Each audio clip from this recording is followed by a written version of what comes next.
Buongiorno, buongiorno. Questa mattina apriremo questo sabato 7 giugno parlando come al solito di tante cose, ma parliamo di cose reali, quelli che interessano agli italiani, ai cittadini, alle persone, di capire e di conoscere. E c'è un malessere di sicurezza che aumenta sempre di più, che diventa insicurezza. Io non posso sentire che le persone hanno paura di uscire alle 16-17 del pomeriggio, hanno paura di rimanere in casa, hanno paura di tutto. Perché? Perché è passato questo messaggio ed è un messaggio veramente devastante, soprattutto che non c'è la certezza della pena, ma dove sono le leggi, ma che leggi vengono applicate, ma questi non pagano mai, quelli paghiamo sempre noi. E allora io questa mattina ringrazio, se abbiamo già il direttore dell'Istituto Penale di Minori Monaco Girolamo, che è collegato con noi da Catania, vediamo se c'è, vedo l'ufficio ma non vedo il direttore. Ecco, si è alzato adesso un momento, ma lo riprenderemo, e saluto anche gli altri ospiti. Abbiamo Domenico Cattai, responsabile delegato Lega Tumori di Oderzo, grazie veramente di essere con noi, e saluto anche Andrea Marin, referente regionale Veneto Leida, che si occupa di animali, perché Buongiorno. Anche qua ci sono tante cose che dobbiamo capire e soprattutto capire chi sono questi proprietari di animali, se si rendono conto che non hanno un oggetto ma è una creatura che ha bisogno delle cure come fosse uno di noi. C'è chi lo fa anche troppo, c'è chi non lo fa per niente e c'è chi si dimentica di avere questa persona. Allora vedo collegato il dottor Monaco Girolamo. Buongiorno dottore, mi sente? Buongiorno, la sento benissimo, grazie, buongiorno. Allora, grazie dottor di avermi Monaco, invitato. Grazie, dottor Monaco. Io vorrei che lei ci spiegasse, ecco, perché la gente si sente così insicura e soprattutto la paura che regna sovrana, queste carceri sovraffollate, questi minori ammassati che a mio avviso dovrebbero essere impiegati a fare dei lavori importanti e soprattutto sport. Io non riesco a capire cosa sta succedendo. Lei lo sa quanto mi sta a cuore questo tema, è un tema delicato, importante, però non può essere che questi bambini di 14, 16, 18 anche, perché alla fine sono ragazzi, hanno perso il lume della ragione, ma perché qualcuno gli fa trovare il nemico dietro l'angolo, che è la droga che gli fa bere il cervello, non riescono più a controllarsi, fanno degli atti incredibili, nel silenzio totale di quelli che dovrebbero intervenire, perché poi all'interno degli i carceri soffocano, lei lo sa. Cosa ci racconta, dottor Monaco? Allora, io riconosco che esiste un problema di un'emergenza educativa in Italia, ma credo anche in Europa, per cui ci troviamo di fronte a una adolescenza che ha parametri per i quali il mondo degli adulti è assolutamente impreparato. Il problema è del comportamento, sicuramente il comportamento, ma il problema è anche dell'educazione. Io sono convinto che in ogni reato, soprattutto commesso ai minori, ci sono in ballo tre componenti. Uno, il soggetto che delinque. Due, la vittima. Tre, la famiglia. Le persone responsabili di questo minore. Se accidentalmente si rompesse un vetro, un bambino giocando con la palla rompe un vetro, è normale che quel vetro va riparato, va sostituito dai genitori. Qua parliamo di comportamenti reato gravi, che sto parlando di violenza, sto parlando di danneggiamenti, sto parlando di lesioni, no, gravi, dove il comportamento di questi minori è sfuggito al controllo dei genitori, al controllo sociale.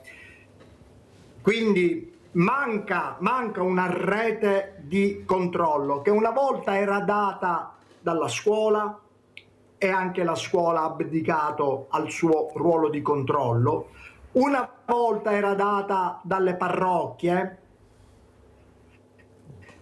dagli oratori, dai gruppi sportivi. Allora, c'è tutta una rete di adulti che oggi sono in difficoltà a leggere i comportamenti dei minori.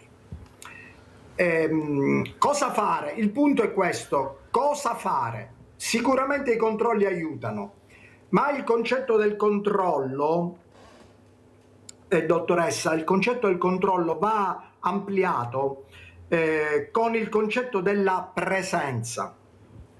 Il primo controllo è la presenza. Noi abbiamo lasciato troppi spazi vuoti di controllo, troppi spazi dove i vigili urbani non sono presenti, dove non sono presenti gli educatori di strada, sia per motivi economici, sia per motivi di budget comunali, ma noi tutta una serie di supporti che una volta c'erano, dati ai assistenti sociali, educatori di strada, oggi sono venuti a mancare. Una volta c'erano le presenze, gli accompagnamenti educativi, ora diciamo, i budget comunali sono ridotti all'osso. Allora, nella misura in cui si investe sul sociale, i risultati ci saranno. Se noi purtroppo, è come la sanità, se noi disinvestiamo sulla sanità, il risultato, il beneficio per il cittadino sarà minore. Cosa è successo? È successo che noi abbiamo disinvestito sui giovani. Abbiamo pensato che i giovani, altri potessero delegare il nostro controllo. E chi sono questi altri? I social, i cellulari. Quanti bambini io vedo a pranzo con i genitori nei ristoranti che per farli stare buoni gli diamo il cellulare, e così si vedono i cartoni animati, e noi non gestiamo più i loro comportamenti inadeguati, minimi. Un bambino che si alza da tavola per farlo stare tranquillo. Cioè, noi, voglio dire, c'è un mondo di adulti che ha delegato troppo ad altri. Dottor Girolamo, devo correre purtroppo perché il tempo è tiranno, ma cosa ne pensa delle zone rosse? Perché qui anche nella nostra città Treviso ci sono i favorevoli, i contrari, addirittura i partiti che stanno litigando tra di loro per queste zone rosse. Lei come le vede? Lei che sa di cosa si parla? Ecco, allora, come vede le zone rosse, dottor Girolamo? Allora, io parlo da operatore, cioè io parlo da tecnico, da persona che è 30 anni che faccio il mestiere di stare con i giovani che hanno un disagio di comportamento. Allora, io credo che se per zona rossa intendiamo zone a elevata presenza di adulti significativi, polizia, vigili urbani, se noi intendiamo questa, io sono non favorevole, favorevolissimo. Lo spazio riempito dal sociale è spazio tolto alla malavita. Quindi se per zona rossa intendiamo zona di presenza, di ulteriore presenza, io sono favorevole. Costa la presenza, ma è un costo che vale. Però qualcuno dice, dottor Girolamo, ma sì, ma è circuito a quella zona là, dopo 50 metri si spostano e ne fanno di tutti i colori. Allora diventa tutta la città una zona rossa, tutto il paese diventa zona rossa. Cosa dice, dottor Girolamo? No, io dico che intanto cominciamo. Io dico che bisogna avere il coraggio di cominciare. Ovviamente l'adulto può anche rivedere, può anche fare una verifica. Però il cominciare significa dare anche culturalmente al giovane, perché il giovane non è cretino, ha bisogno di una cultura. La questione è che l'adulto si fa carico del problema. Ecco, non credo che poi si spostano da cima, perché poi le persone lo capiscono, che c'è l'esigenza di una presenza di adulti. Io penso che il cominciare è anche un segno di consapevolezza del mondo degli adulti, che si fa carico del problema non in termini punitivi, non in termini punitivi o repressivi, ma in termini, ripeto, di presenza.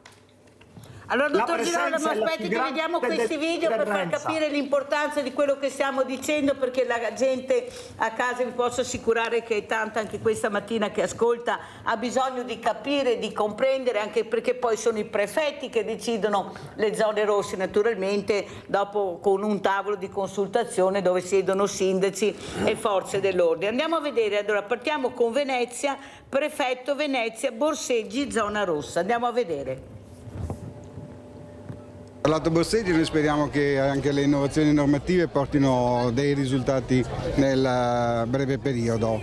È chiaro che il bosseggio è uno dei fenomeni più perniciosi perché colpisce tutti gli strati della popolazione, ma soprattutto quelli più poveri, e quindi in qualche maniera bisogna cercare di contrastarlo nel migliore dei modi. Dall'inizio dell'anno i carabinieri di Venezia hanno identificato e denunciato 84 borseggiatori. Alla celebrazione del 211° anniversario di fondazione dell'Arma si parla anche della piaga borseggi, gettando uno sguardo alle novità introdotte dal decreto sicurezza per contrastare un fenomeno la cui diffusione in città desta un crescente allarme. Per esempio le mamme con i bambini che hanno bambini piccoli addirittura dovranno rispondere i genitori di bambini che trovano a delinquere, le donne con i bambini non è detto che non possono più essere carcerate, c'è gente che faceva delinquere, andava a delinquere o faceva delinquere i figli o loro stessi e poi dicevano che avevano un bambino piccolo. Al di là delle innovazioni del decreto sicurezza, il 2025 è ed è stato connotato dall'introduzione delle cosiddette zone rosse, non solo a Venezia, ma anche con l'arrivo della bella stagione a Chioggia e a Jesolo,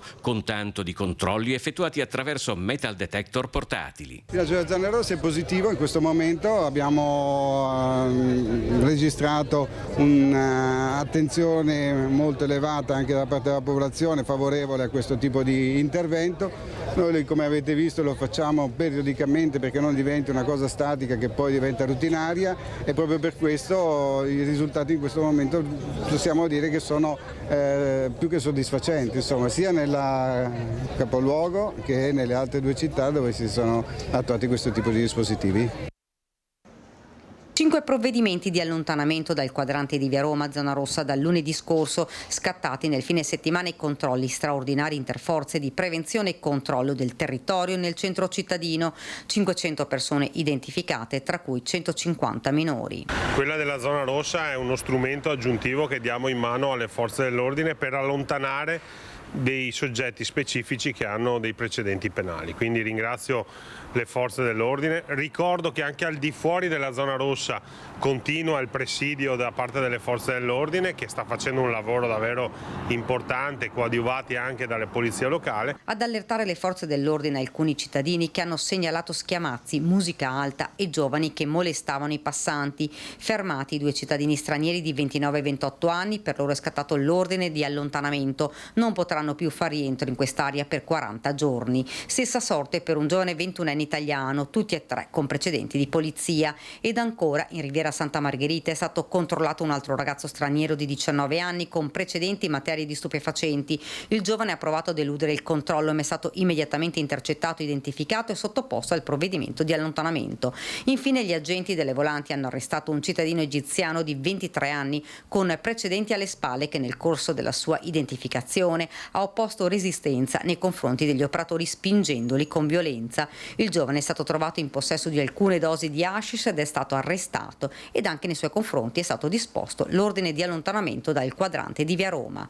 Infine sono stati sanzionati in via amministrativa perché sorpresi con alcuni grammi di hashish 2 cittadini stranieri. Non solo, ma sono stati rinvenuti dall'unità cinofila della polizia locale in una fioriera 5 grammi di hashish. Lo stupefacente è stato sequestrato, uno strumento, quello della zona rossa, che ha aumentato la percezione di sicurezza. Abbiamo ottenuto questo effetto di invertire la percezione di sicurezza, quindi un esperimento ben riuscito sotto tutti i punti di vista, sia della sicurezza reale, che però è garantita grazie alla presenza delle forze dell'ordine, sia quella percepita, perché insomma il segnale che mi arriva dai cittadini è quello di una sensazione di maggiore sicurezza. Quindi andiamo avanti così. Allora, dottor Monaco Girolamo, quello che io vorrei chiederle però, e per questo ho fatto vedere questi video, però sta diventando zona rossa anche la propria casa, questi femminicidi tutti i giorni, i ragazzi che hanno ucciso il loro papà per la pensione di reversibilità della mamma, l'hanno messo su una cassapanca, uomini che bruciano, che veramente decapitano le donne, ne fanno di tutti i colori, ma allora le zone rosse stanno diventando anche nelle nostre case. Ecco, come si può controllare anche le denunce, queste donne che denunciano, ma la certezza della pena non arriva, ancora non si sa. Abbiamo sentito, lei poi è in Sicilia, a Catania, abbiamo sentito di Brusca che è stato scarcerato perché ha collaborato e nonostante 150 omicidi è stato rilasciato nell'indignazione dell'opinione pubblica generale.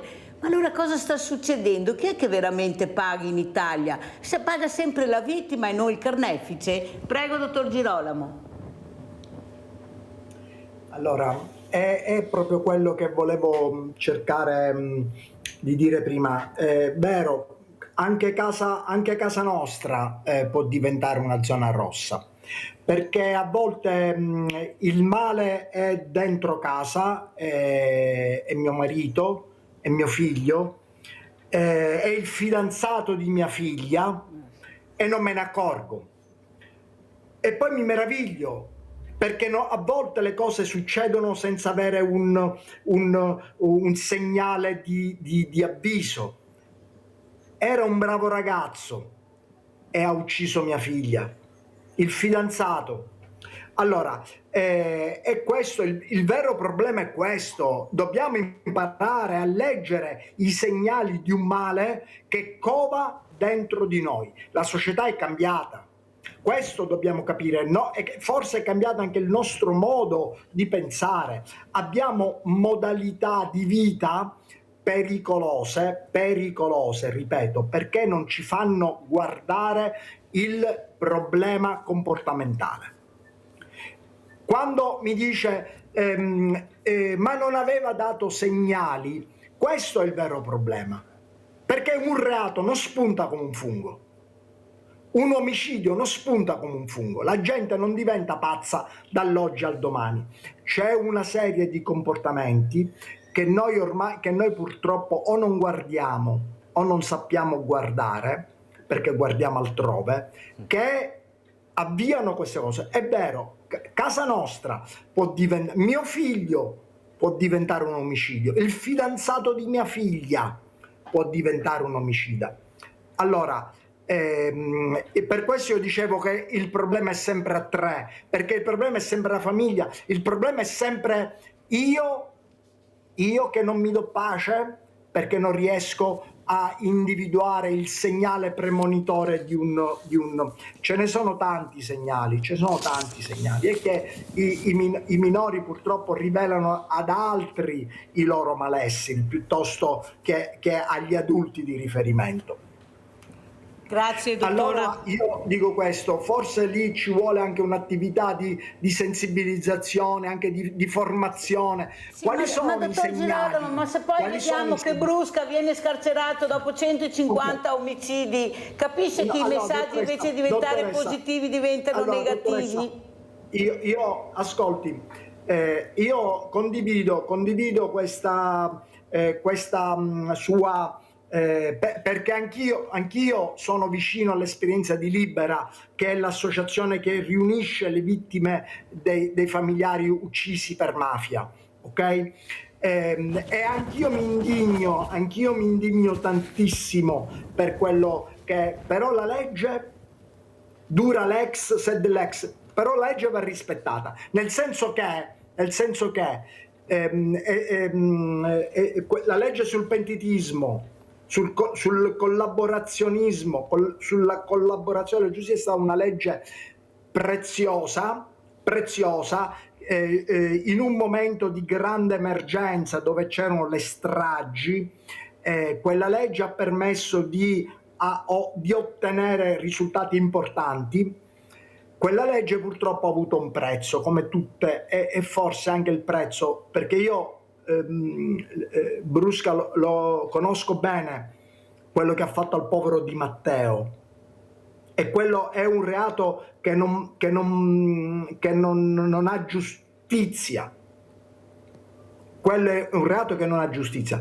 Però la legge è sempre uno strumento momentaneo. E andrebbe adesso non purtroppo insieme, Falcone non c'è più, andrebbe anche chiamare perché se poi la collaborazione diventa un premio anche no. Dottor Girolamo, devo andare avanti, se no non ce la faccio perché il tempo vola. Una telefonata in linea, poi riprenderemo. Abbiamo il nostro Rinaldo da Venezia che sta aspettando. Veloce Rinaldo, perché vedi che ho tanti ospiti, vai. Ciao Mirella e buongiorno ai tuoi ospiti. Innanzitutto volevo dire al dottor, a Brusca è da 1.500 euro al mese, più 500 euro per il familiare che ha a casa. Mica quello ha 57 anni che ne ho 800 di pensione. Ma che permesso, io che ho 150 persone e che adesso è un figlio col cavallo e tutto sull'acido. Ma cosa stiamo dire che è una legge giusta? E il governo, ma forse da indagare, da trovare, perché stiamo dire di robe assurde. Uno che fa 200 persone è una brava persona perché ha fatto gli altri 30. Ma è vergognoso. È come le zone rosse, le zone viola, ma che costa? Ma è poesia. Da fare il suo dovere e anche per far più. Non avrà fare altro. Se no, una partita di calcio con le 2.000 poliziotti. Arrivano 2 o 3 ministri qua in Italia, che ne 3.000 di sport, c'era tutto. E poi città per i cittadini che li aggredì, li derubai, non c'è nessuno. Mi sono veneziano, e sono nato nel 43. Da quando non ho mai visto più che sia adesso. Adesso è un scempio, una vergogna. Grazie Rinaldo, fammi andare avanti perché devo far vedere questo video che parleremo anche con Domenico Cattai, questa fondazione importantissima che sta cercando di dare delle risposte a questa malattia che è questo tumore al seno terribile che colpisce anche donne molto giovani, ma non solo donne, anche uomini. Andiamo a vedere la locandina, yoga in tutta Italia, tumori al seno, poi ci confronteremo con appunto Domenico Cattai, responsabile delegato Lega Tumori Oderzo. Andiamo a vedere, eccola qua la locandina, prego Cattai. Sì, ecco, abbiamo pensato di aderire alla giornata internazionale dello yoga che è partita dalla LILT nazionale e la seconda edizione che viene portata in tutta Italia. Quest'anno noi come Treviso abbiamo deciso di iniziare da Oderzo con questo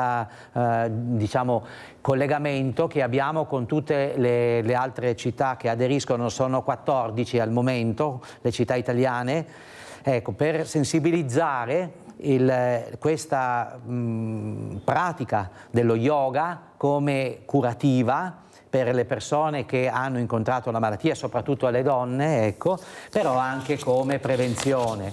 Ecco, voi fate conto che il problema è molto importante, un italiano su 16 vive la diagnosi di tumore, quindi vuol dire che in un anno 3,7 milioni di persone incontrano una malattia di questo tipo. Ecco, siamo nell'ordine degli abitanti di una città come Berlino. Ecco, quindi sono persone che chiaramente la loro vita cambia, ecco, e hanno bisogno di nuovi punti di riferimento, hanno bisogno di servizi e norme di comportamento per garantirsi e per avere una qualità di vita buona come avevano prima. Ecco.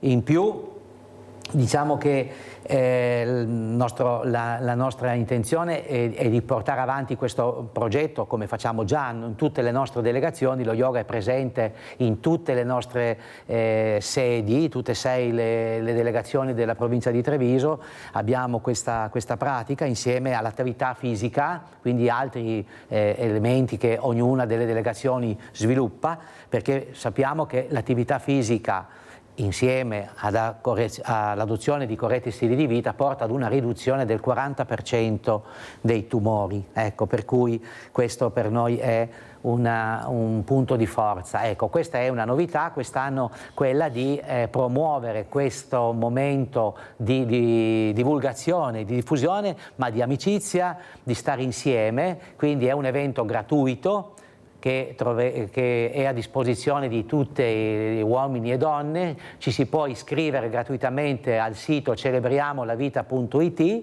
cliccate, cercate Treviso su questo link, su questo format e accedete all'iscrizione. Ecco, vi verrà fornita la maglietta dell'evento e il tappetino. Basta trovarsi nella piazza Grande di Oderzo alle 8:45 del solstizio, quindi 21 giugno, ore 8:45. Molto chiaro anche Cattari. Adesso andiamo a vedere invece questo video per presentare Andrea Marin, questo video che ha portato della Leida, Animali morti. Andiamo a vedere.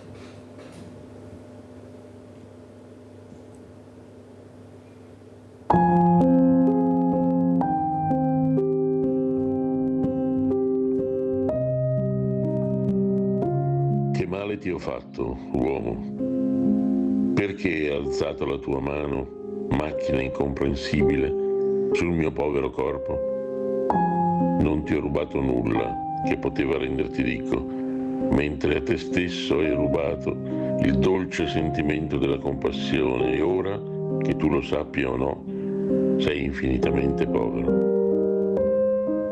Volevi provare che sei più forte della natura? Invano mi hai tolto la vita. A te la terra toglie il sostegno, il mare ti umilia, il cielo stellato ti opprime con la sua magnificenza. E ti ritrovi ancora una volta solo, a fronteggiare da solo, guardandoti allo specchio, l'unica belva crudele di cui davvero devi avere paura.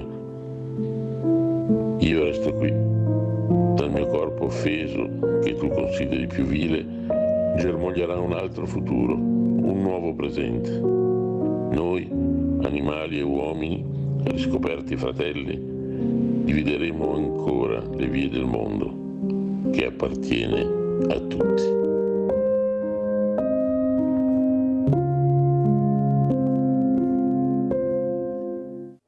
Io ringrazio Andrea Marin, ecco, questo uomo che sta cercando con questa associazione di difendere, ecco, chi non può difendersi, ed è una cosa molto bella, anche perché poi alla fine dobbiamo colpire l'uomo, questo uomo che lui è la belva, è lui la bestia, non questi animali, queste creature meravigliose che cercano solo affetto e danno anche molto affetto. Ma cosa sta succedendo? Noi vediamo questo uomo che questa rabbia viene veramente tirata fuori da questa mente malata, perché non può essere altro, solo una mente malata può fare sia verso la donna che verso gli animali, verso i figli. Ecco, cosa sta succedendo? Qual è la situazione che voi vedete anche verso questa creatura? Adesso si sta aprendo la stagione calda e noi assistiamo agli abbandoni nelle autostrade, nei campi, nelle strade. Io anche l'altra mattina ho visto una cosa incredibile. Ma cosa sta succedendo?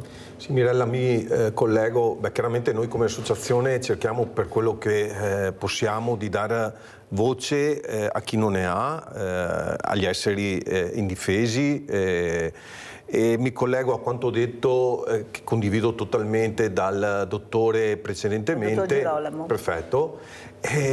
Posso dire che i primi sintomi, o comunque i sintomi che una persona ha di cattiveria verso gli altri esseri, possono essere anche quelli che una persona ha verso un animale.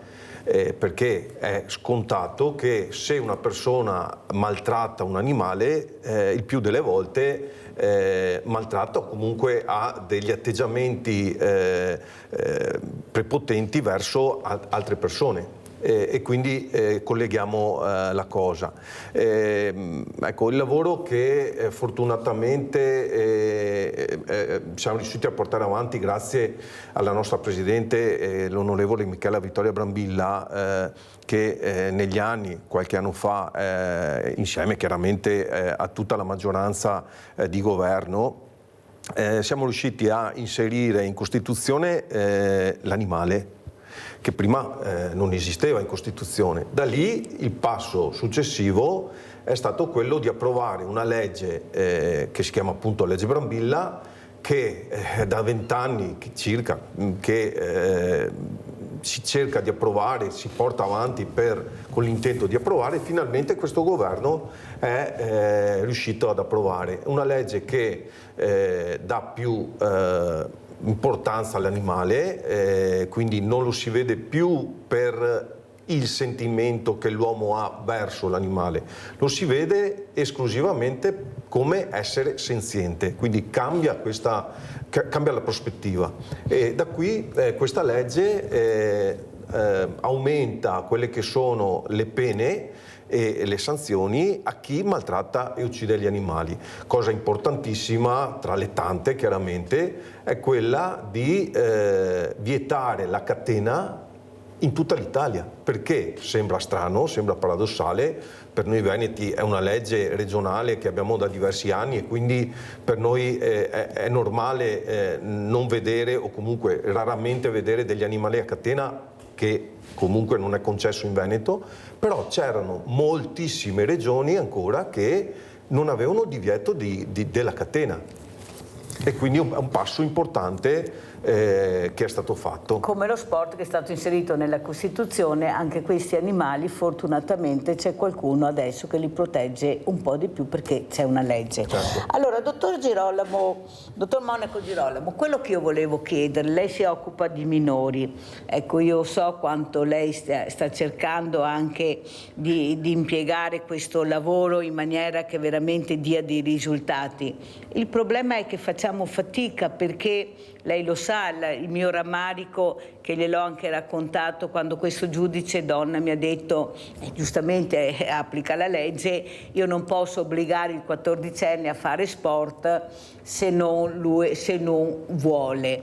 Ecco, però questo minore, forse avvicinarlo di più a quello che è il mondo del volontariato, anche alla malattia, forse qui abbiamo un rappresentante molto importante, farlo entrare dove veramente può provare delle emozioni forti, perché più giovane sei più hai voglia di emozioni forti, fargli toccare cos'è la malattia, il male, la pediatria, i tumori. Cosa dice, dottor Girolamo? Forse cambiare registro, perché poi andiamo a vedere cosa vanno a vedere nei social, vanno a vedere delle cose orribili, non c'è niente da fare, il porno, la violenza, questo vanno a vedere, non vanno a vedere l'amore e il bene. Forse metterli in gioco, ecco, nella maniera giusta, con degli educatori giusti, a vedere invece che c'è un'altra vita, le persone che soffrono per vivere, che cercano con tutte le loro forze di resistere al male. Ecco, cosa dici, dottor? Però faccio fatica, io la vorrei qui da noi, so che è andato via da poco dal Veneto a Treviso, io vorrei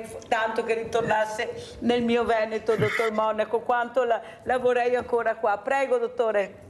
Allora, intanto vi ringrazio per l'assist e allora, io sono convinto, proprio fortemente convinto, e nella mia esperienza i successi trattamentali sono avvenuti quando c'è stato un forte rapporto di empatia e un forte rapporto di prendersi cura dell'altro. A proposito di animali, io ho avuto in carcere un minore, un 16enne ingestibile, veramente danneggiato fortemente a livello neuronale, anche da farmaci, psicofarmaci, una persona italiana. Questa persona siamo riusciti a parlare, a entrare in contatto con lui attraverso la pet therapy. Io ho autorizzato un cucciolo di cane, e questo ragazzo, posso dire il nome perché ce l'ho nel cuore, si chiamava si chiama Pietro, questo ragazzo ha aperto un rapporto di presa cura degli altri, del debole, dell'indifeso, proprio del cucciolo, e attraverso questo ha cominciato a ricostruire la sua vita. Allora, cosa succede nelle nostre famiglie? Succede che noi come cultura siamo abituati ormai purtroppo a usare gli altri, usare gli animali, usare gli oggetti, non ripariamo più niente, l'animale non ci interessa, lo buttiamo, il fidanzato non ci interessa, Allora, se noi riusciamo culturalmente a fare questo, il ragazzo che non vuole fare sport, il ragazzo va portato verso lo sport, il ragazzo che non vuole fare volontariato, il ragazzo va portato verso il volontario.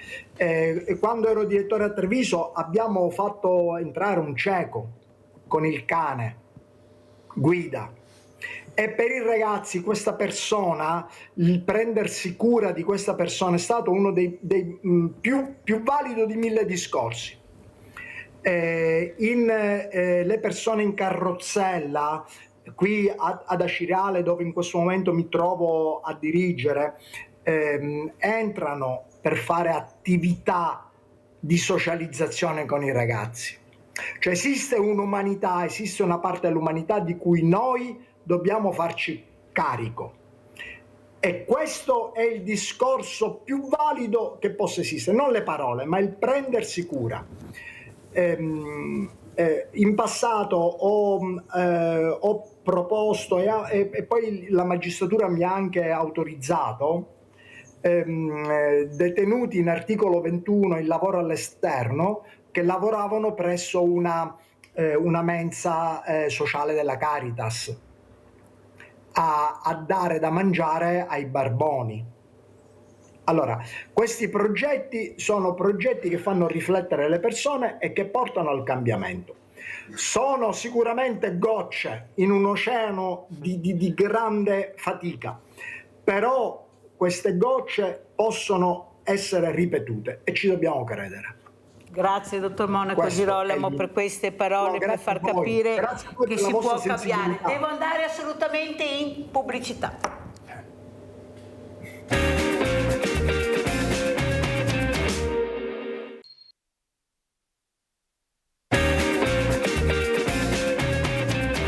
Sentiamo come commenta Andrea Marin, responsabile regionale Veneto, lei da queste parole del dottor Monaco Girolamo, questo direttore che si occupa di minori, di carcere minorile, ecco l'importanza di questi animali, di questo ragazzo che nessuno riusciva a entrare, a dialogare, a capire cosa c'era, ed è riuscito questo piccolo animale, ma grazie al dottor Monaco Girolamo che ha capito che forse la pet therapy serve anche a questo, a tirare fuori il bello che ognuno di noi ha dentro, che forse si sono scordati di avere. Prego Marin. Sì, mi ha fatto molto piacere a sentire la testimonianza del dottore, che invito chiaramente a continuare su questo percorso.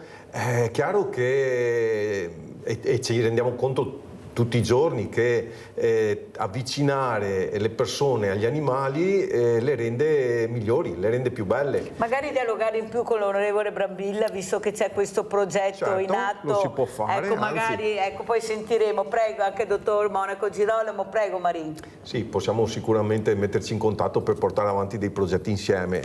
Io sono dell'opinione, e questo è un passo che stiamo cercando di fare perlomeno nel territorio in cui mi occupo, in cui lavoro, è quello di cercare di portare gli animali dappertutto, dentro le case di riposo, dentro gli ospedali. È un passo difficile, non è facile, anche perché c'è ancora una mentalità purtroppo nel nostro territorio che è retrograda, però il passo, il miglioramento lo si vede negli anni, e quindi sono sicuro che un po' alla volta riusciremo anche su questo, chiaramente solo ed esclusivamente con lo scopo di migliorare la vita di tutti gli esseri. Questo è lo scopo principale.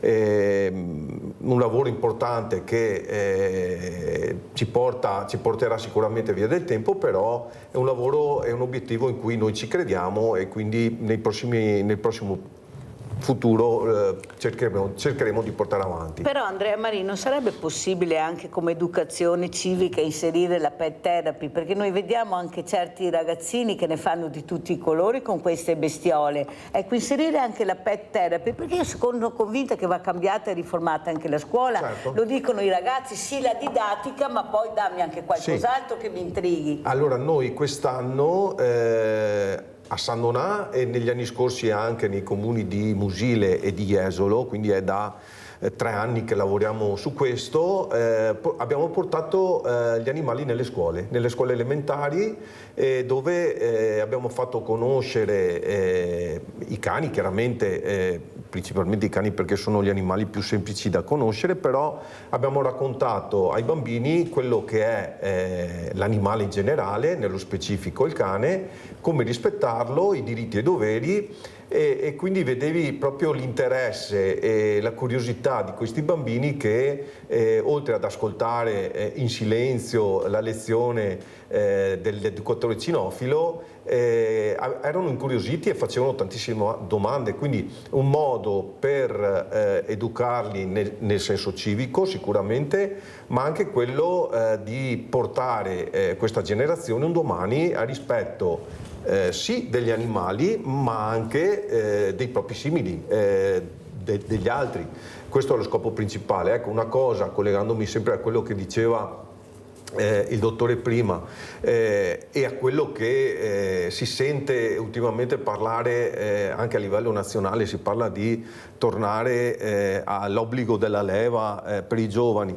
Io proporrei invece l'obbligo di fare sport ai giovani e anche l'obbligo di fare volontariato, perché sono 2 situazioni che strutturano il carattere, chiaramente in maniera positiva, del giovane, in maniera di avere un domani delle generazioni che sono più rispettose del prossimo. In effetti tutti si lamentano di non avere giovani, almeno le associazioni che io ospito, ci sono tantissime, compresi gli alpini, dove vediamo i giovani sono nella Croce Rossa, nell'ambiente e negli animali, loro hanno i giovani. Allora, se i messaggi ci sono, raccogliamoli. Cosa dice il dottor Girolamo di accogliere questa collaborazione con questa importante associazione Leida, ecco, per far capire che forse con la pet therapy anche nei carceri minorili si potrebbe raggiungere degli scopi importanti? Prego.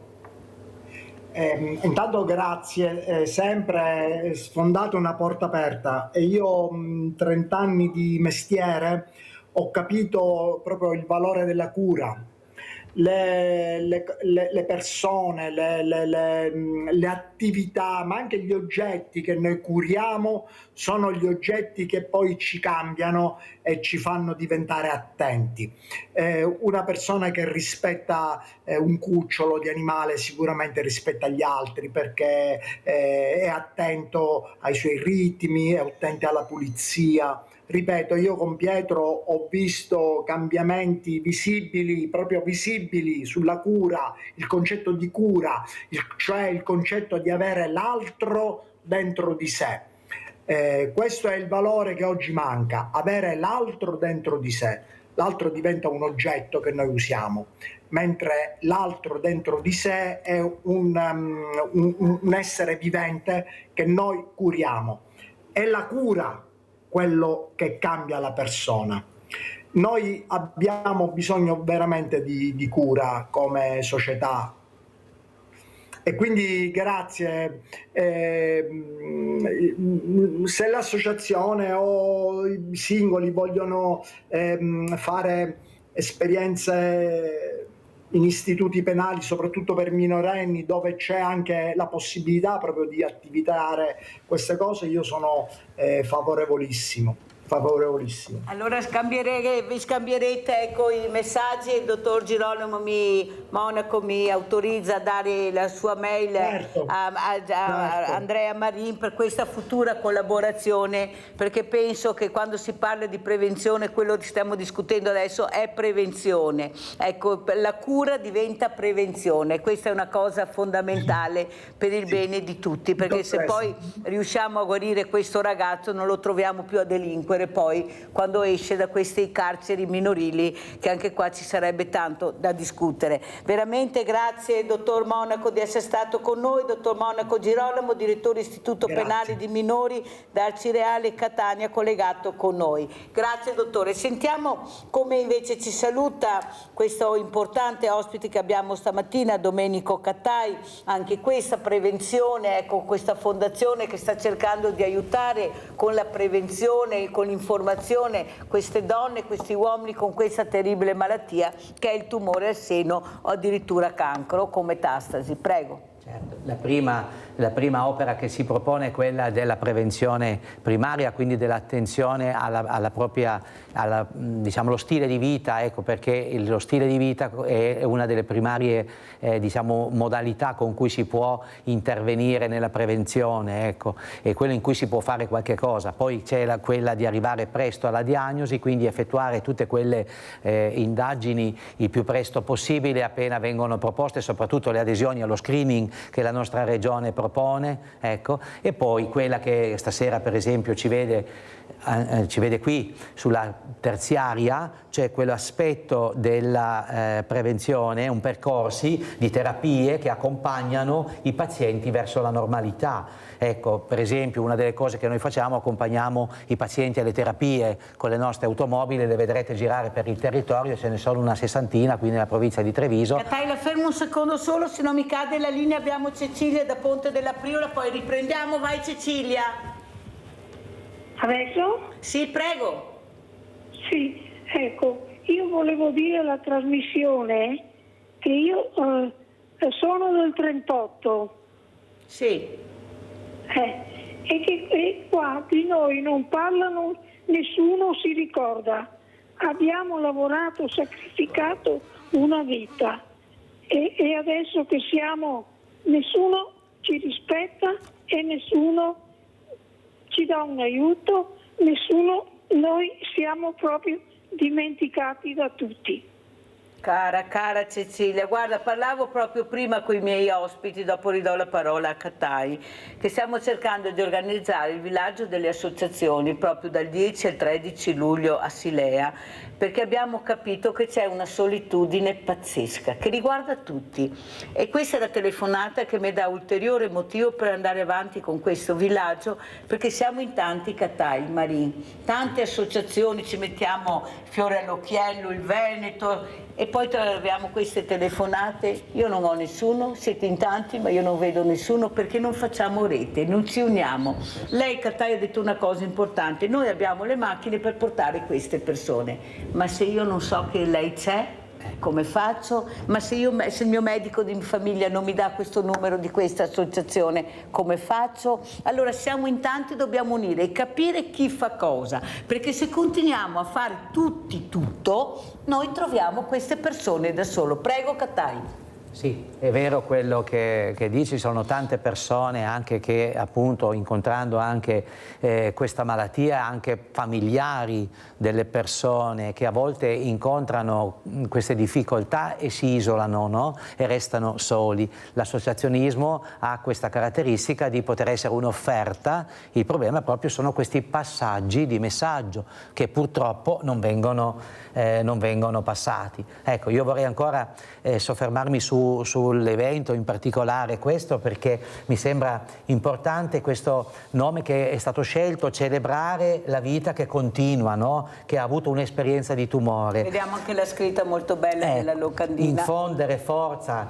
a chi è in cura, ecco, per un tumore, dare supporto appunto ai familiari e promuovere una solidarietà nella comunità, ecco, essere vicini, essere solidali come nelle terapie in generale, ecco, così, per cui noi ricordiamo, siamo anche impegnati con il progetto Giocare in Corsia, con il quale appunto abbiamo anche il permesso di avere in ospedale l'animale, abbiamo un cane che fa compagnia grazie al direttore generale dottor Benazzi, che ha capito l'importanza di questo, veramente interagiamo sulle cose. Ecco, per cui vi aspettiamo tutti a questo evento il 21 giugno in Piazza Grande d'Oderzo. Ecco, aderite, basta che vi iscrivete e vi aspettiamo. Grazie anche a Domenico Cattai, responsabile delegato Lega Tumori Oderzo. Sentiamo come ci saluta Andrea Marin, responsabile regionale Veneto Leida. Sì, io sono dello stesso parere del dottore e come dicevi anche tu Mirella, è importante creare questa sinergia, questa rete tra le associazioni per migliorare il servizio che il volontariato dà e anche per essere più presenti chiaramente sul territorio. Lo stiamo facendo, chiaro purtroppo i tempi non sono brevi, però sono convinto che grazie all'unità di intenti si riesca ad arrivare a questo obiettivo e per me tu sei fondamentale da questo punto di vista perché stai facendo un gran lavoro per questo.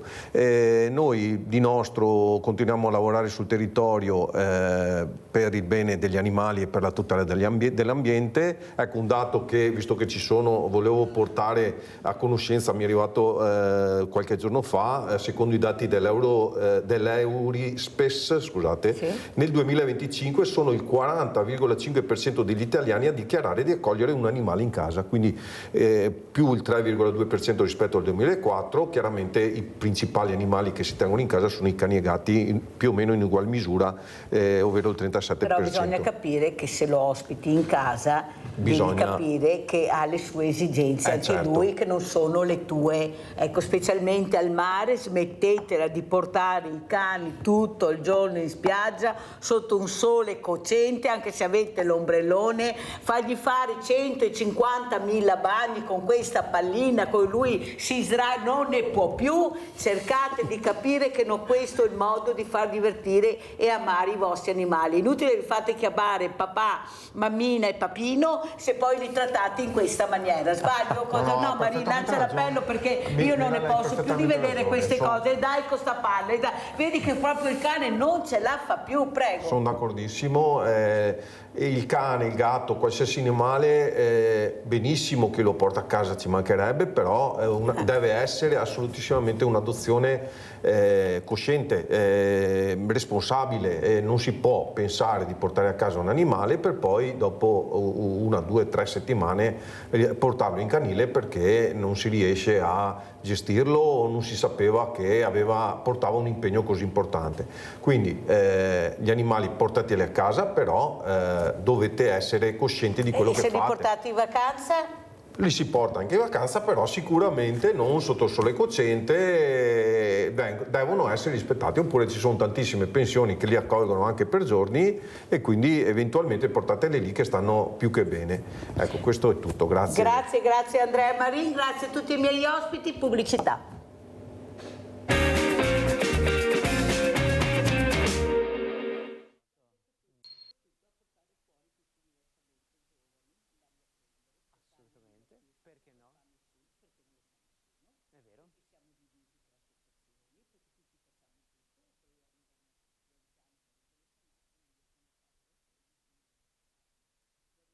Di Treviso che si chiama Oltre il Cagnan, che si occupa, e sono tantissimi loro, abbiamo già preso contatti. Abbiamo fatto la camminata davvero?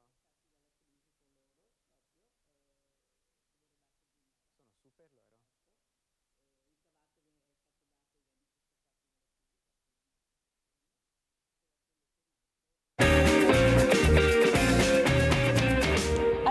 Visto che abbiamo parlato anche di solitudine, Cecilia che ha chiamato, ha detto sono disperata, nessuno viene a trovarmi, sono del 38 eppure abbiamo dato tanto anche noi e ci ritroviamo in queste condizioni. Vorrei sentire cosa ne pensa questo ospite, ma dopo presento anche gli altri ospiti, che è Alfredo Cecchi, che si occupa proprio con un'associazione di queste cose. E saluto anche il dottor Maurizio Gallucci, medico geriatra, esperto in disturbi cognitivi, di essere qui con noi, e vediamo se c'è anche Andrea Girardi, sindaco di Minerve Verona. Non lo vedo ancora, eccolo qua. Buongiorno sindaco.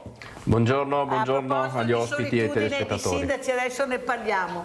Allora, partiamo proprio da questo giovane, perché sta cercando di far capire l'importanza di rendere le città vivibili a misura d'uomo, città dove veramente anche questi diversamente giovani dovrebbero avere un trasporto, visto che loro non ce l'hanno, molti di loro, adeguato per queste iniziative. Perché ci dimentichiamo? Ma perché non ci facciamo dare un elenco di nomi e cognomi, visto che pagano le tasse, per andarli a prendere e portare a divertirsi, capire che sono ancora vivi, perché loro sono vivi, sono curiosi. La pelle invecchia, vero dottor Gallucci? Diventa rugosa, ma il cervello rimane quello se sei in salute, e tu sei ancora intrigato, hai voglia di conoscere, sei curioso, vuoi stare in mezzo ai giovani, perché i giovani sono vita.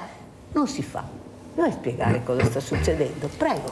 Beh, possiamo sicuramente provare a impegnarci in questo senso. Bravo.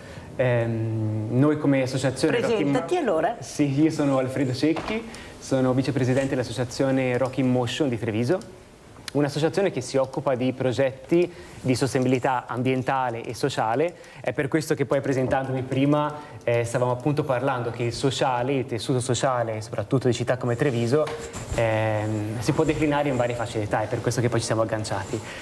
L'associazione crea progetti in collaborazione con altre società e associazioni del territorio. Ne abbiamo citato appunto Oltre il Cagnan, che è un'associazione di Treviso proprio, ma che mira a rendere più sostenibile la vita in città. In questo caso, oggi in particolare, siamo qua per parlare di un festival che si chiama D'Acqua e ci sarà il 20, 21 e 22 giugno in centro a Treviso, quindi San Parisio e Pescheria. Un festival incentrato su sensibilizzare la cittadinanza alla risorsa idrica, alla bontà della risorsa idrica di Treviso e all'importanza di salvaguardarla e valorizzarla in tutti i sensi, da bere l'acqua del rubinetto invece che delle bottigliette, ma anche allinearci sempre di più a quella che è l'importanza dell'acqua, riconoscere, riscoprire quanto l'acqua fa parte di noi, della nostra vita, e Treviso è città d'acque. Calma, perché io ieri ho avuto un rappresentante di Greenpeace e le cose non sono così chiare come si pensa. Sì, è vero, io abito nella mia città Treviso, che almeno a quello che sento dagli esperti, anche da queste partecipate che ospiti, che l'acqua del rubinetto è buonissima. È buonissima. È buonissima, però dobbiamo stare molto attenti perché c'è un però. Ci sono queste analisi in atto che noi per trasparenza dovremmo sentire, dare dei numeri da persone esperte, perché anche ieri si parlava, specialmente tu parlavi di acqua, di bandiere blu, e le bandiere blu dovrebbero essere date con i punteggi quando c'è piena stagione, perché se tu fai le analisi quando non c'è nessuno ci sono delle analisi, vero dottor Gallucci? Quando invece è piena stagione, diceva il rappresentante di Greenpeace ieri, è un'altra storia. Assolutamente. Allora cerchiamo di capire che dare dei messaggi molto importanti. Allora, dottor Gallucci, ha sentito cosa ha detto, l'importanza di invecchiare bene, di invecchiare sani. Io sono convinta che questi centenari, specialmente donne che arrivano 100, 104, anche 107 anni e anche di più qualche volta, sono donne che hanno mangiato pochissimo, che hanno lavorato tantissimo e che forse adesso non riescono veramente ad avere il giusto rispetto, come diceva appunto questa Cecilia che ha appena chiamato da Ponte della Priula, che è quella dell'ascolto, di ascoltare il malessere, ecco, questi disturbi cognitivi che possono venire anche colpa della solitudine. Dottor Gallucci? Sì, grazie Mirella dell'invito e buongiorno a tutti gli ascoltatori. L'invecchiamento è determinato solo per il 25% dalla genetica, tutto il resto è dovuto proprio agli stili di vita e all'ambiente, quindi al contesto anche sociale in cui viviamo. E quindi è fondamentale la socializzazione, vedere altre persone, confrontarsi, avere sempre stimoli per il nostro cervello, una dieta mediterranea, quindi un'alimentazione sana avere un senso positivo nei confronti della vita, quindi non avere sintomi depressivi. Questo è un dato molto importante che è sottolineato anche dalla letteratura sull'argomento recente. Quindi l'isolamento sociale, il ritiro sociale è un fattore prognostico negativo per le malattie e anche per la sopravvivenza. Quindi l'importante è frequentare, essere coinvolti in attività, non richiudersi dentro casa e avere un'alimentazione sana e degli stili di vita sani, quindi evitare assunzioni alcoliche importanti, ridurre al minimo l'assunzione di alcol e dopo ovviamente non fumare, non assumere sostanze diciamo droganti, soprattutto mi rivolgo alle fasce più giovanili, avere quindi degli stili di vita sani. Allora sentiamo cosa ne pensa Andrea Girardi, sindaco di Minerva e Verona. Questi sindaci che hanno questa patata bollente, lo dico tutte le mattine, sindaco, voi dovete occuparvi di tutto e siete quelli che hanno meno soldi e che hanno più veramente difficoltà a far capire ai vostri rappresentanti anche parlamentari che così non può andare avanti, perché le esigenze sono altre. L'esigenza non è il ponte di Messina, l'esigenza non è la pista da bob, è servizi alla persona, questi servizi che mancano. C'è una solitudine che dilaga, voi state cercando di fare il meglio, però se anche noi non abbiamo l'elenco delle famiglie, delle persone da aiutare, perché qualcuno dice c'è la privacy, quando ci rivolgiamo ai servizi sociali non possiamo darvi nomi e cognomi, altri invece dicono non è vero, basta sederci attorno a un tavolo. Il problema è che anche questa mattina ha chiamato Cecilia da Ponte della Priula, è del 38 e ha detto io e mio marito siamo completamente abbandonati, non vediamo mai nessuno. Cosa ci dice, sindaco, com'è la situazione, come la vede lei? Ma io credo che il problema sia reale, molto concreto e sicuramente c'è molta strada per risolverlo. Tra l'altro la solitudine si accentua molto di più nel periodo estivo perché insomma con le temperature, con le alte temperature è anche difficile uscire e chiaramente parliamo anche di fasce di persone che magari hanno dei grossi problemi di mobilità. Non è solo il problema di non avere la macchina, il problema è anche magari alzarsi dal letto perché non riescono, sono allettati, hanno la compagnia di questa badante, di questo sporadico e qualche sporadico parente che li va a trovare, però di fatto la solitudine è un problema serio. Noi come comune già dal 2017 abbiamo istituito un servizio che è il trasporto comunale, di fatto abbiamo un pulmino che utilizziamo quotidianamente più volte per portare gli anziani a fare le visite, per esempio, perché già quello abbiamo notato che è un grosso sollievo e devo dire che è un servizio molto utilizzato e che permette anche di creare un minimo di comunità, perché nel tragitto da casa all'ospedale, che ne so, da dove sono io, deve andare a Negrar piuttosto a Peschiera, quindi quell'ora di viaggio, ecco che si crea anche quel momento di comunità. Certo, molto devono fare le associazioni, possono fare e dovrebbero fare le associazioni, perché io credo che la volontà di fare ci sia da parte delle associazioni, ma io sono convinto che il Covid, parliamo spesso del Covid e soprattutto noi sindaci siamo stati, insomma, come dire, abbiamo avuto molto di cui occuparci durante il Covid, però io ho notato una cosa, soprattutto qualcosa che è accaduto alla fine del Covid, ci ha lasciato tutti quanti con, come dire, con un senso di appagamento nel rimanere a casa da soli o comunque di non uscire più, e io ho notato proprio che tra il prima del Covid e il dopo del Covid, anche alle iniziative che organizziamo, c'è stata una forte riduzione delle persone e questa è una cosa che non va bene. Anche ai miei colleghi sindaci dico sempre dobbiamo fare di tutto per portare fuori di casa queste persone, soprattutto quelle che sono più sole. È chiaro che è difficile anche organizzare eventi con le poche disponibilità economiche che ci sono, però qui entra in funzione quella che è l'arguzia dei sindaci, ovvero cercare di fare il massimo con il poco che abbiamo.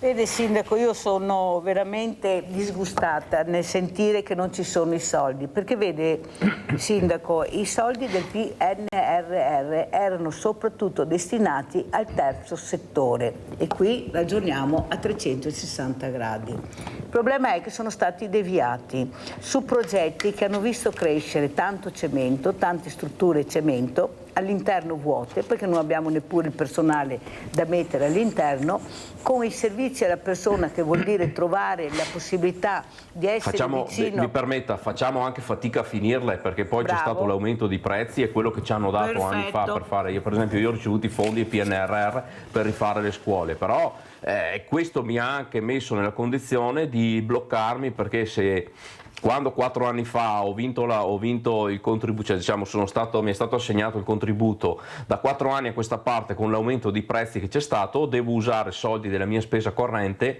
soldi che potrei usare per altre cose, per finire quel progetto che ho iniziato. Ha capito allora perché sono molto arrabbiata, Sindaco? Perché siamo una popolazione che sta invecchiando. Qui abbiamo il dottor Gallucci, poi ci darà dei numeri, ecco, una denatalità che fa impressione, e soprattutto con queste patologie, perché più ti diventi diversamente giovane, come dice Mirella, non mi piace altre parole, diversamente giovane, e più hai patologie. Come arriviamo a queste persone se non abbiamo personale, se non abbiamo i giovani che conoscono questa realtà? Il mondo del volontariato è completamente avvilito e proprio anche sminuito, perché non abbiamo i giovani, pochissime associazioni che hanno giovani che fanno volontariato. Sindaco, vero, ma riesci a capire che proprio non ci siamo? Ma io non...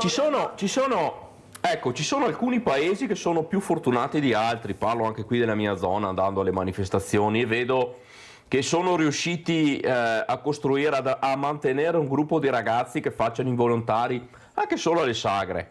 Ce ne sono altri dove purtroppo... No, guardi che non ci sono proprio, perché io ho tutte le associazioni, compresi i Latini, sono tutti in carenza di giovani spaventosi. Lorenza... ma glielo posso confermare, c'è qualche fortunato che magari perché c'è il ragazzetto, 1 o 2 ragazzi che sono quelli un po', come dire, si ricordano, quelli che erano al centro della compagnia, ecco, che magari riescono a portare degli altri. Però ecco, non c'è solo il problema degli anziani che restano a casa. Fermo, che c'è una telefonata, grazie. Prego. Non ce la faccio, vai Lorenza. Mirella, ecco, grazie.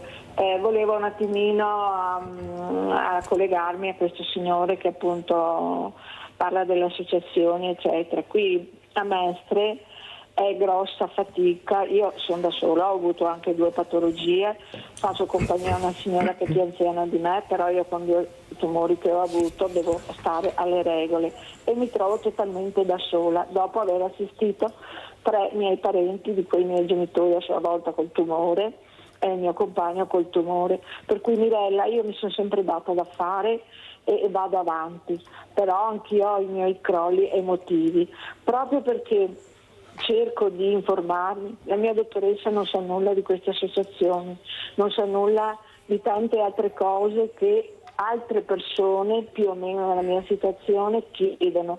Cioè, io ti dico la verità, Mirella, a volte mi viene sconforto, mi viene proprio lo sconforto. Per quanto riguarda la solitudine, purtroppo quando si ha delle patologie la solitudine aumenta, perché chiaramente non ti senti autonomamente con le forze fisiche, chiaramente. E allora scatta anche un attimino il discorso, ma come? A un certo punto ho lavorato 42 anni, va bene, e chiaramente ho dovuto assistere i miei genitori perché sono miei genitori ed era un dovere di figlia. Io mi trovo da sola con un figlio che abita lontano, di conseguenza con dei problemi che ha la compagna della sclerosi giovane. Per cui, vedi Mirella, queste situazioni si accavallano e quando si accavallano non se ne esce fuori. Io poi sono una persona che, non so tanto anziana, ho 73 anni e mezzo, però vedo che quando io cerco di approfondire il discorso, cosa vuole che sia, lei ancora ha le sue gambe. Grazie Mirella, questa è la risposta. Lo so. Grazie Lorenza, sentiamo dottor Gallucci come commenta queste parole di Lorenza, ecco, che fanno riflettere. Io sono ancora giovane, diversamente giovane, però lo sconforto è grande a volte, prego. Certo, è anche una questione, diciamo, di fenomeno globale, perché il numero delle persone che raggiungono la longevità estrema, si parla di centenari, sta aumentando progressivamente in modo importante.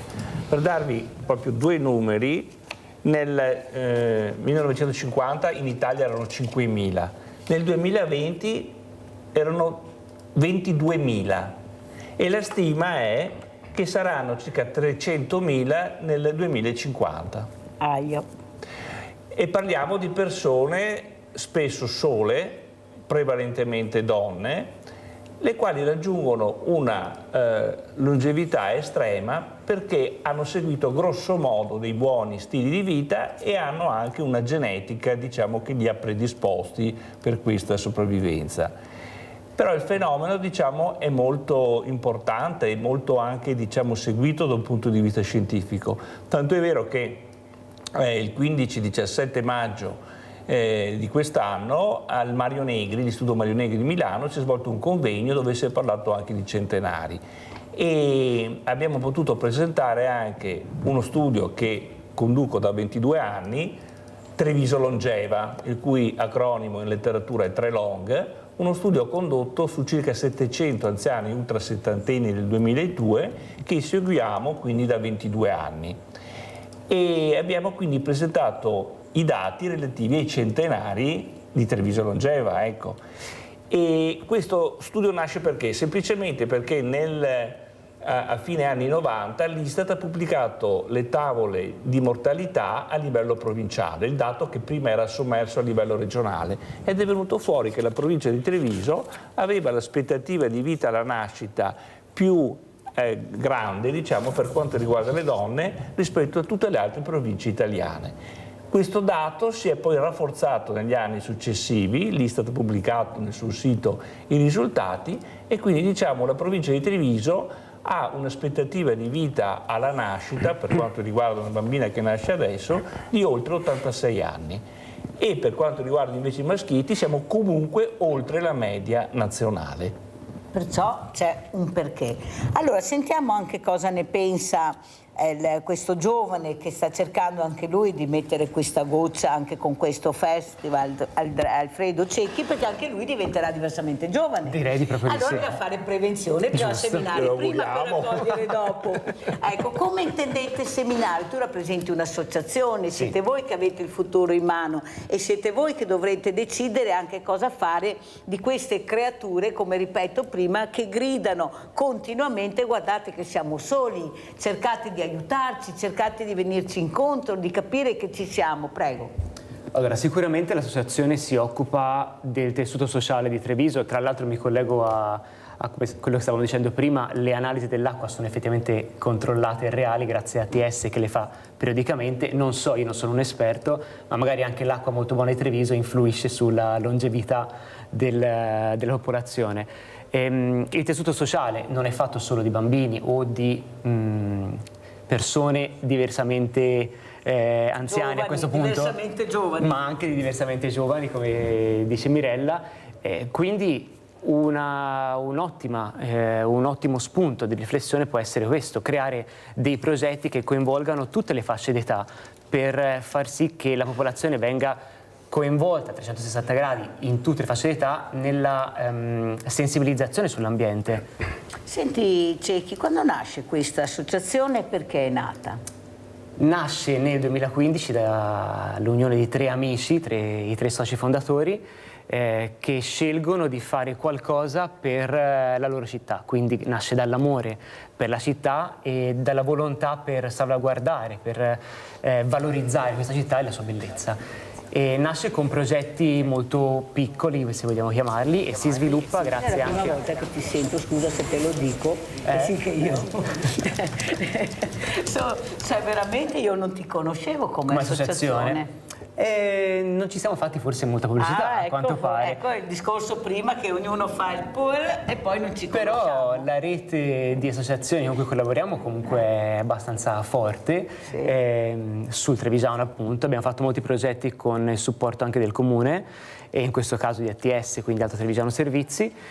E, ci sono vari progetti appunto ambientali come questo sulla sensibilizzazione dell'acqua e un'app che si chiama Free Acqua che mappa tutte le fontane di Treviso. Sono tantissime e erogano tutte acqua molto buona. E forse dobbiamo ricordare anche il presidente De Poli, ecco, questo grande presidente che aveva investito sulle fontane di Treviso. Ecco, non è che si sia portato nella bara le cose che ha fatto, ce le ha lasciate. Certo. Ecco, se siamo a questi livelli è merito anche suo, ogni tanto va ricordato, perché è facile sparare nella Croce Rossa, come è successo al presidente Dino De Poli quando aveva perso le forze. Ecco, però tutti ecco, lui mi diceva sempre che aveva una grande famiglia, una famiglia molto allargata, e perciò ha aiutato veramente tante persone e ha aiutato anche la cultura a Treviso, perché se abbiamo i teatri, le fontane e questo veramente, questi posti meravigliosi dove andiamo a visitare anche per le mostre, merito è anche suo e questo va ricordato.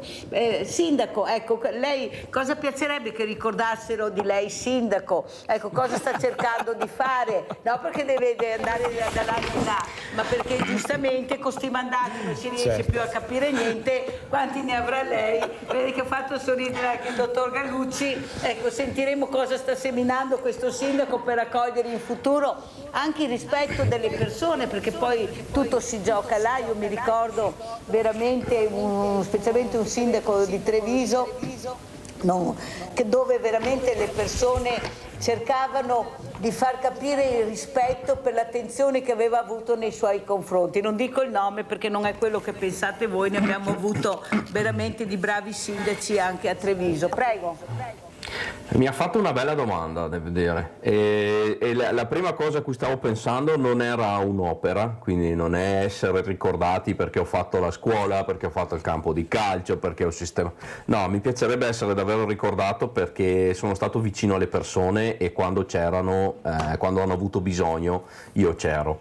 E devo dire che questa è la cosa che mi piacerebbe di più. Devo dire che a proposito di questo, io sono al secondo mandato e chiaramente durante il primo mandato c'è stato il Covid e io scrivevo a tutte le persone malate ogni giorno perché noi sindaci avevamo l'elenco delle persone positive e quindi era normale per me chiamarle insieme a mia moglie Raika a portare eventualmente la spesa qualora fossero da sole, e devo dire che c'è stata una ragazza a cui poi io ho chiesto di venire in squadra con me nel secondo gruppo, che lei è venuta proprio, ha accettato perché ha detto sì, io voglio far parte della tua squadra perché tu durante il Covid sei venuto ad aiutare la mia famiglia, sei stato disponibile, quindi ho deciso di darti una mano. Ecco, forse questa è la cosa più importante, insomma, costruire dei rapporti umani con le persone, perché i muri, che ho ragione che non è il cemento che ci fa diventare grandi, ma sono veramente i valori che tu stai cercando di dare ai seminari. Abbiamo Gabriella da Mogliano. Vai Gabriella. Buongiorno Mirella, grazie di tutto. Adesso io ho un amico che è a Milano e ha una zia che non sta niente bene. Lui è andato dagli assistenti sociali e non è capace di trovare nessuno che le dà una mano. E adesso che i giovani sono a casa da scuola si dovrebbe coinvolgerli, come diceva il sindaco prima, che gli danno una mano per la spesa o gli portano la spesa a casa. Questo è un modo di coinvolgere la gioventù adesso che hanno finito le scuole, sino che andassero sulle fattorie dove ci sono gli animali e dare una mano a gente che ha fattorie grosse. Questo sarebbe il modo di coinvolgere la gioventù. Grazie di tutto, buona giornata. Grazie Gabriella, perché mi dai l'assist per chiedere anche al sindaco che forse i centri estivi sono diventati un business in mano a pochi, ecco, veramente a scapito di altri, perché non è facile neanche questo, devi entrare nei cerchi magici per riuscire a entrare in certi meccanismi, lo dico per cosa certa, sindaco, perciò capisce bene che quando sento Gabriella che dice ma dove sono questi giovani, cosa fanno? Vorremmo anche noi capirlo, dove sono, cosa fanno e con chi sono e cosa costano questi centri estivi. Prego, riusciamo sindaco. a intercettare la fascia di chi, diciamo, fa ancora le elementari o le scuole medie, ecco, perché comunque organizziamo da 3 anni, anzi ormai da 5, perché i primi anni facevamo questi corsi, questi centri estivi in cui si parlava solo l'inglese, poi vabbè, insomma, anche lì la cooperativa che ci dava una mano. Chiaramente dobbiamo fare tutto tramite cooperative, poi alcune cooperative sono migliori di altre perché quella che abbiamo adesso cerca di assumere per il periodo estivo dei ragazzi del paese, infatti quella cosa lì è una richiesta che abbiamo fatto noi, abbiamo detto se dovete inserire del personale anche solo per il periodo estivo, come diceva la signora, quindi per cercare di farli lavorare, abbiamo chiesto proprio che prendano prima dei ragazzi, cerchino di prendere prima dei ragazzi del paese, e devo dire che questa è una cosa positiva, insomma, perché vedo la cosa che manca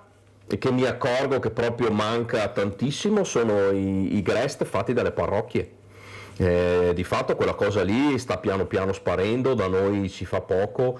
Devo dire che due cose mi mancano delle estati quando ero giovane, che vedo, o chiaramente mancano nel senso che mi dispiace che non ci siano più, perché comunque hanno contribuito a far sì che intere generazioni di ragazzi siano cresciute.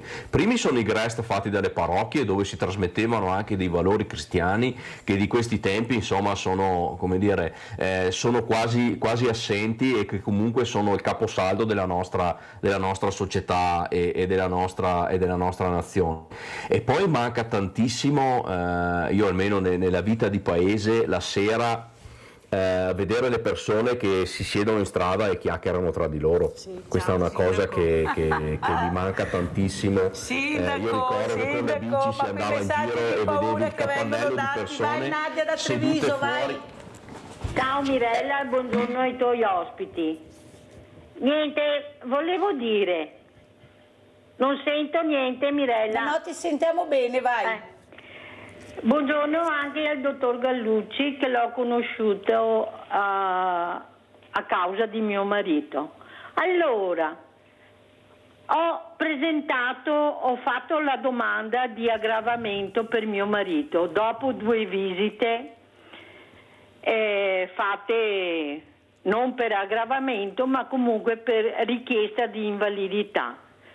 L'ultima le hanno dato il 100%, però senza accompagnatoria, e penso, dottor Gallucci, che la commissione in 10 minuti non può valutare la vita che fa una persona a fianco che la gestisce, e bisogna vivere assieme per vedere l'aggravamento cosa c'è, perché io sono da sola, invalida all'80%, sono da sola, ho 2 figli ma hanno le loro famiglie e mio marito lo gestisco io 24 ore su 24.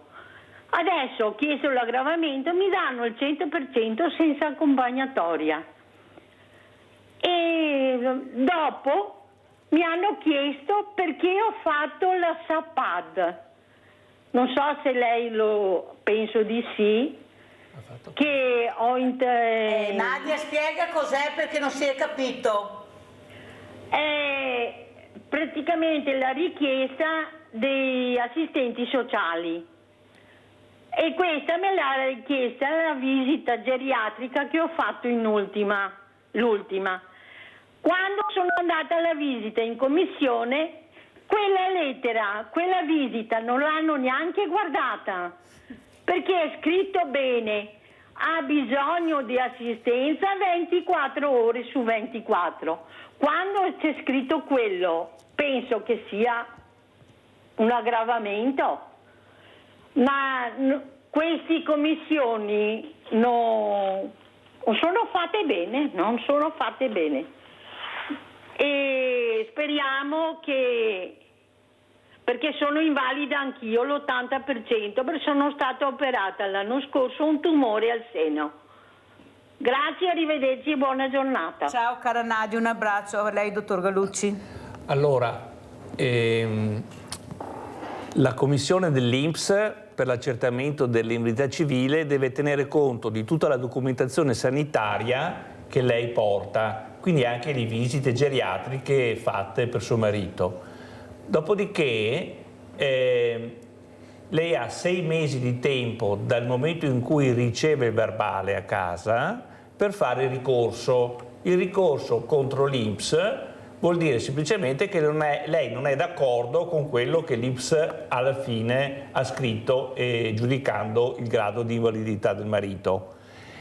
E questo ricorso va fatto anche attraverso delle cooperative sociali dedicate a queste attività, e ce ne sono anche a Treviso, e a prezzi contenuti, insomma, a prezzi appunto sociali. Anche un CAF?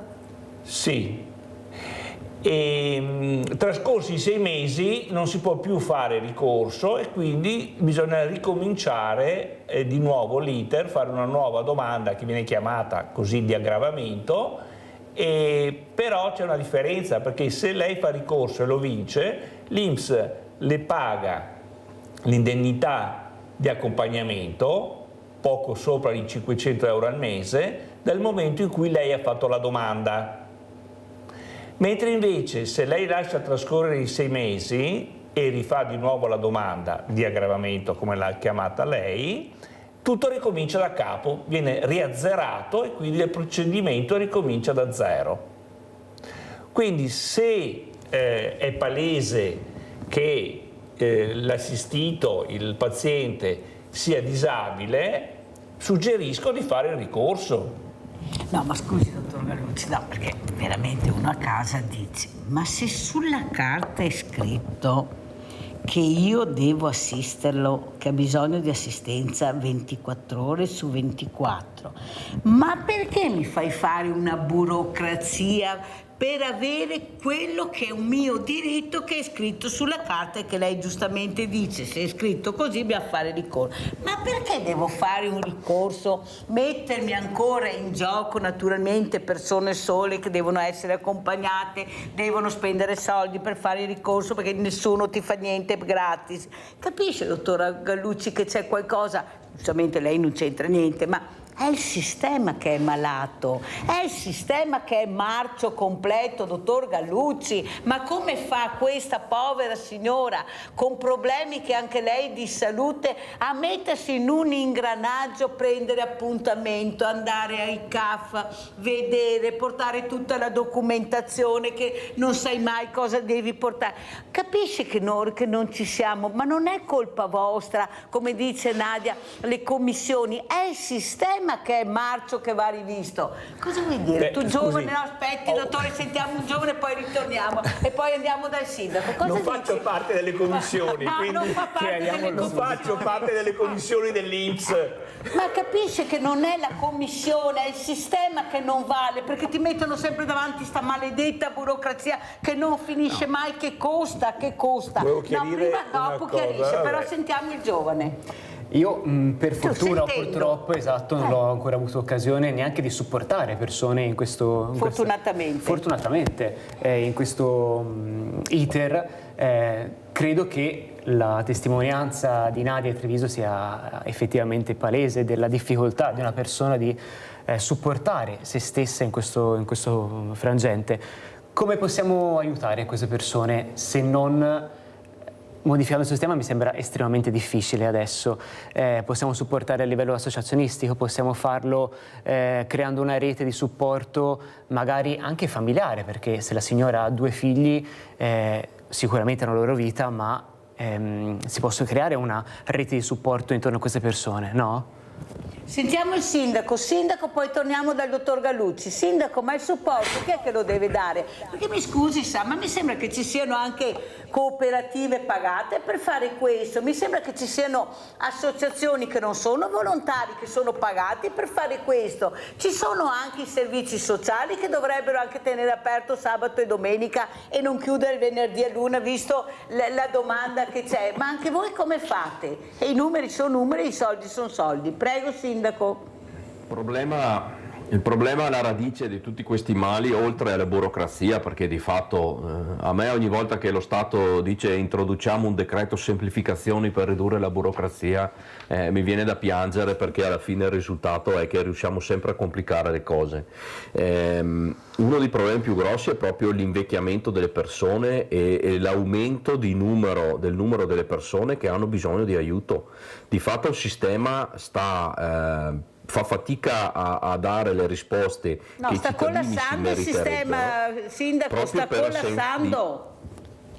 Come? Sta collassando il sistema. Sì, ecco, non volevo usare la parola no, collassare perché insomma mi sembra brutto, però bisogna anche essere intellettualmente onesti e dire che di fatto stiamo andando verso una situazione veramente molto difficile e purtroppo il problema è che noi abbiamo una spesa pubblica altissima dovuta ad anni di clientelismo in cui abbiamo messo negli enti pubblici delle persone che non avevano voglia di lavorare, non hanno voglia di lavorare e ce le dobbiamo tenere lì e le posso garantire che se per disgrazia in un comune c'è una persona che non ha voglia di lavorare, mandarla via è praticamente impossibile e questo è il male di questo paese qua, perché noi in questo momento in cui abbiamo bisogno di risorse, abbiamo bisogno di persone che siano veloci, non neanche tanto veloci, ma che facciano davvero il loro lavoro, lo facciano bene con passione, siamo pieni di gente che non ha voglia di lavorare e questo vale al sud ma vale anche al nord, quindi... Perfetto, sindaco. Allora, dottor Gallucci, lei non fa parte delle commissioni,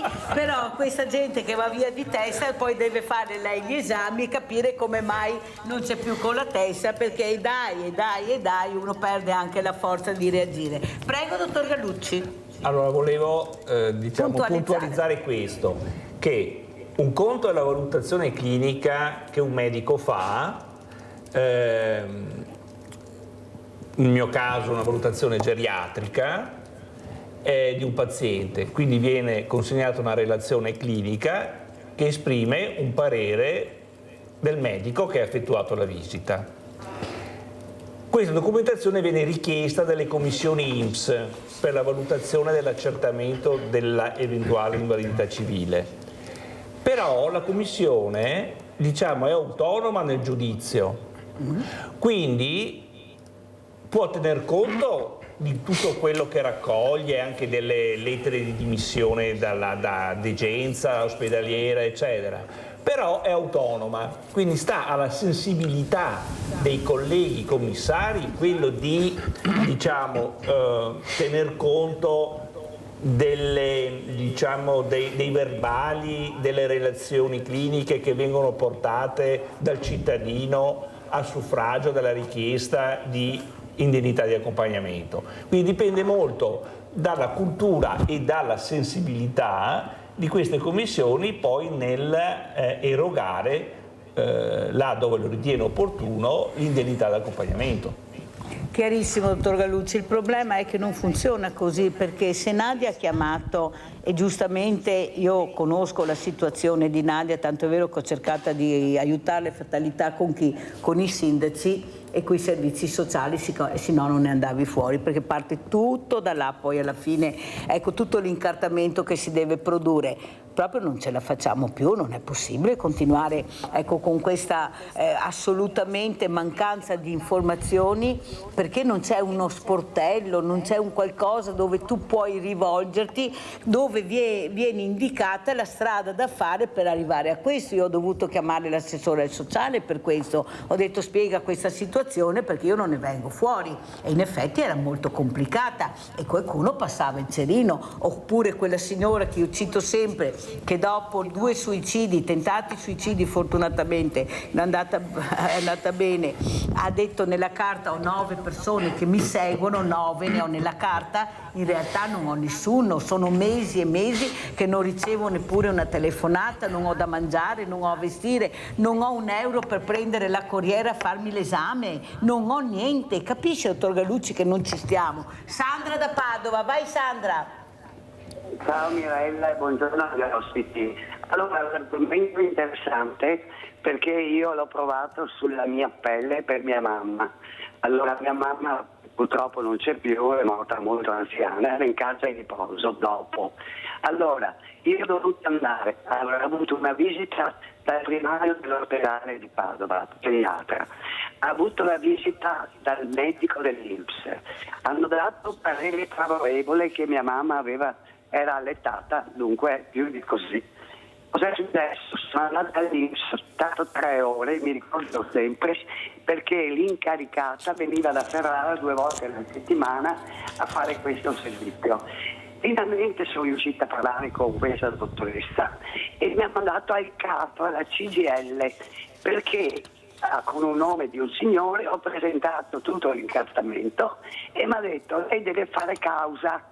Allora mi ha indicato l'avvocato, per fortuna aveva lo studio vicino a casa mia, sono andata dall'avvocato e l'avvocato ha intrapreso una causa per avere dei diritti.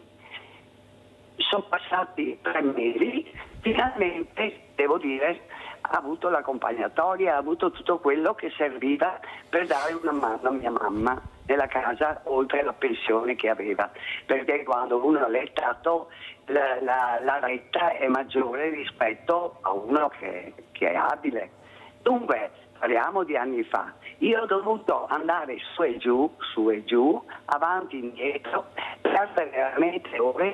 Ma hai pagato, Sandra, hai pagato?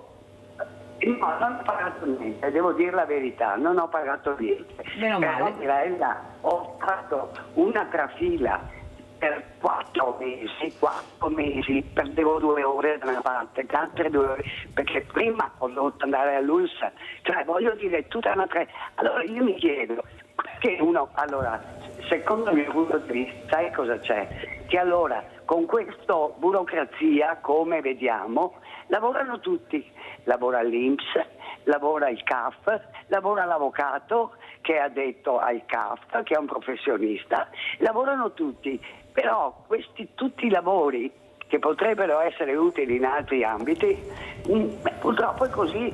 Allora, io sono stata, diciamo, tutto sto tempo che ho dedicato e l'ho fatto col cuore per mia mamma, sono stata fortunata perché diciamo che è andata a buon fine, poi mi hanno dato gli arretrati dei mesi precedenti. Ma perché sei che non stata aveva attiva in tutto il percorso che hai fatto. Grazie Sandra, ecco un buon messaggio questo, dovete darvi da fare, non c'è niente da fare, se no non ne venite fuori, dovete farvi aiutare da qualcuno, da amici, da associazioni, informatevi, per qualcuno deve indicarvi la strada per fare questo. Allora dottor Gallucci, un'altra cosa che volevo chiedere, cosa nota ultimamente, ecco, in questa popolazione diversamente giovane, cos'è la richiesta e soprattutto questi disturbi cognitivi, cosa nota dottor Gallucci?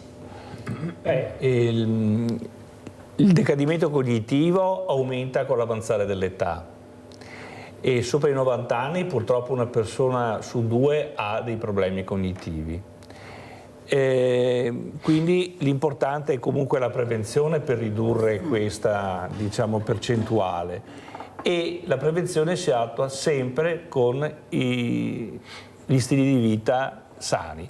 Come ci si accorge che inizia questo disturbo, dottore? C'è qualche segnale? All'inizio ci sono dei segnali che sono anche subdoli, molto, molto lievi. Dimenticare le chiavi di casa un po' più spesso. Io dimentico sempre. Ecco, non sapere dov'è il telefonino, andare in giro in macchina in percorsi noti, a un certo punto avere uno smarrimento, avere un disorientamento spaziale oppure temporale, giorno, mese, anno. Ecco, sono questi piccoli segnali che se aumentano poi nel tempo possono essere preoccupanti e quindi è bene farsi vedere da uno specialista del settore. Okay. Ecco, volevo anche sottolineare un dato abbastanza recente di questi anni, come la flora intestinale microbica condiziona l'insorgenza delle malattie e anche l'insorgenza del decadimento cognitivo, cioè l'insieme della flora dei microbi che fisiologicamente abbiamo nell'intestino, che viene chiamato microbiota, quindi è un organismo, diciamo, costituito da miliardi e miliardi di batteri, ecco, di diverso genere tra di loro. La composizione di questa flora condiziona la buona salute o la cattiva salute. Avete capito? E questa, diciamo, composizione si modifica nel tempo, dalla nascita fino alla vecchiaia, in funzione di quello che mangiamo, cioè di quello che diamo da mangiare alla nostra flora microbica. Quindi se mangiamo bene, dieta mediterranea, si selezionano dei ceppi, diciamo, positivi e favorenti. Diversamente, con una cattiva alimentazione, terapie antibiotiche inopportune dove vengono ad esempio uccise alcune popolazioni a scapito delle altre, selezioniamo invece una flora microbica negativa, ostile, che ci causa malattie e anche decadimento cognitivo. Questo è un dato, diciamo, che se ne parla in tutti i congressi scientifici, l'importanza anche della flora microbica intestinale. E l'attività motoria per quelli che riescono a farla, quanto importante è, dottor Galucci? È fondamentale perché è nel movimento la vita, un motto antico, no? Di 2000 anni fa, e l'attività fisica è una medicina anche potente, quindi non bisogna abusarne con sforzi troppo intensi a una certa età. Però un'attività fisica aerobica, quindi senza andare in debito di ossigeno, senza sforzi intensi, sicuramente allunga la vita, riduce il rischio delle malattie ed è anche piacevole perché dopo una quarantina di minuti il nostro organismo produce delle endorfine, cioè delle sostanze, diciamo, che ci rendono piacevole la sensazione di fare movimento e migliora quella che viene chiamata cinestesi, cioè la propria percezione di come stiamo, insomma. Come stiamo. Ecco. Perciò avete capito, mangiare bene, mangiare regolare, buono, sano, anche se devo dire la verità, dottor Galucci, per molti diversamente giovani è molto difficile. Io ho un banco solidale, anche lunedì scorso sono andata a fare una spesa enorme per dar loro quello che gli spetta di diritto, che è il cibo buono, perché da quello che arriva, ecco, io dovrei dare solo dolci per qualcuno, perché arrivano tante, ecco, che fanno anche malissimo oltretutto, esatto. Perciò io devo acquistare il pesce, la verdura,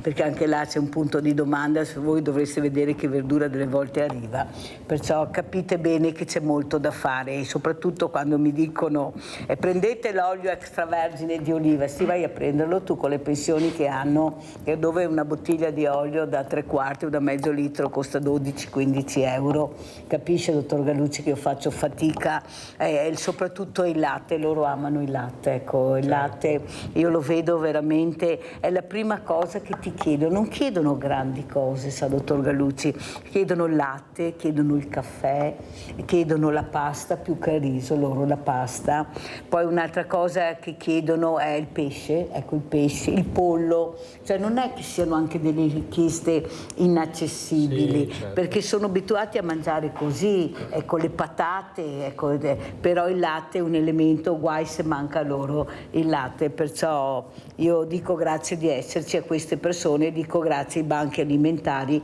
che se non ci fossero dovremmo inventarli, ecco, a queste anche parrocchie, perché veramente qui non ne veniamo più fuori. Allora sentiamo invece cosa ne pensa Alfredo Cecchi, che sta cercando invece di far capire l'importanza della sostenibilità, sì, dell'accessibilità, prego. E soprattutto, come dicevamo, dell'acqua pubblica, molto importante. Ma ne parliamo tanto qua, sai, in questa trasmissione. Sì.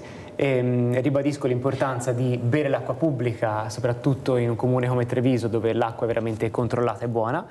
E invito di nuovo lei, ma tutti gli spettatori, a venire 20, 21, 22 giugno al Festival d'Acqua in centro a Treviso, dove ci saranno interventi non solo a livello di biologia marina con Maddalena Giahoda, qui c'è la locandina, ma anche proiezioni, musica, spettacoli teatrali, attività per i bambini e attività accessibili a tutti. Questo è molto importante da ribadire. Grazie Alfredo Cecchi. Allora sentiamo anche come ci saluta il sindaco di Minerve. Sindaco, intanto vogliamo capire, magari per chi non lo conosce, da che parte politica sta, perché qua c'è una confusione tale che è meglio che sono tutti lista civica ultimamente, non ho capito, sono tutti civici. Dalla maglietta non ci sarebbero dubbi, dice il dottor Galucci. Ma magari anche la sedia dietro mi sembra, prego. È un caso, ma ci ha preso, sì, io sono un militante della Lega Nord dal 2011, quindi insomma sono... No, ma sindaco, allora mi dica con sto terzo e quarto mandato che non ne possiamo più, come andrà a finire, perché veramente c'è il mandato nella nebbia, appare, scompare, si definisce no, ma forse, prego sindaco, come la vede lei? Non lo so, insomma sicuramente il presidente Zaia ha un grande consenso, vediamo, non lo so, ogni giorno qua c'è una... Io parlavo con mia moglie prima stamattina e leggendo i giornali suo commento è stato: qua si fa a gara chi la spara più grossa. Ecco, questo è un po' il vede che è una moglie di buon senso, veramente, vede il sindaco che è una moglie di buon senso, che forse manca a qualche politico, perché veramente quei problemi che abbiamo io sono in casa. molto fortunato, io sono molto fortunato. È molto fortunato. Senta sindaco, ma lei farebbe il terzo mandato, il quarto, il quinto, il sesto? Allora, onestamente sì, io anzi io andrò a scadenza nel 2027 e di fatto insomma sono intenzionato a proseguire, anche perché devo dire che c'è, soprattutto nei paesi piccoli, c'è sempre meno gente che ha voglia di impegnarsi. Questo è un problema che non vale solo per le associazioni, ma vale anche per le amministrazioni, trovare dei giovani che abbiano voglia di fare politica, perché poi non è anche fare politica, è amministrare degli enti e non se ne trovano, quindi sicuramente andrò avanti, o perlomeno insomma mi candiderò per il prossimo mandato e vediamo se i cittadini insomma saranno contenti, anche perché ci sono alcuni grossi progetti che vorrei chiudere, come per esempio noi abbiamo un ex impianto chimico abbandonato dal 2009 praticamente in centro paese vicino alla stazione, un'area di 30.000 metri quadri, e il mio sogno è quello di trasformarlo in un'area verde. È un percorso lungo e complicato perché non è di nostra proprietà, però insomma il mio obiettivo è quello lì e credo che smetterò di fare il sindaco quando raggiungerò quell'obiettivo. Bene, abbiamo sentito anche le idee del sindaco di Minerva, Andrea Girardi. Grazie veramente sindaco, grazie ai miei ospiti. Grazie a voi. Grazie, pubblicità.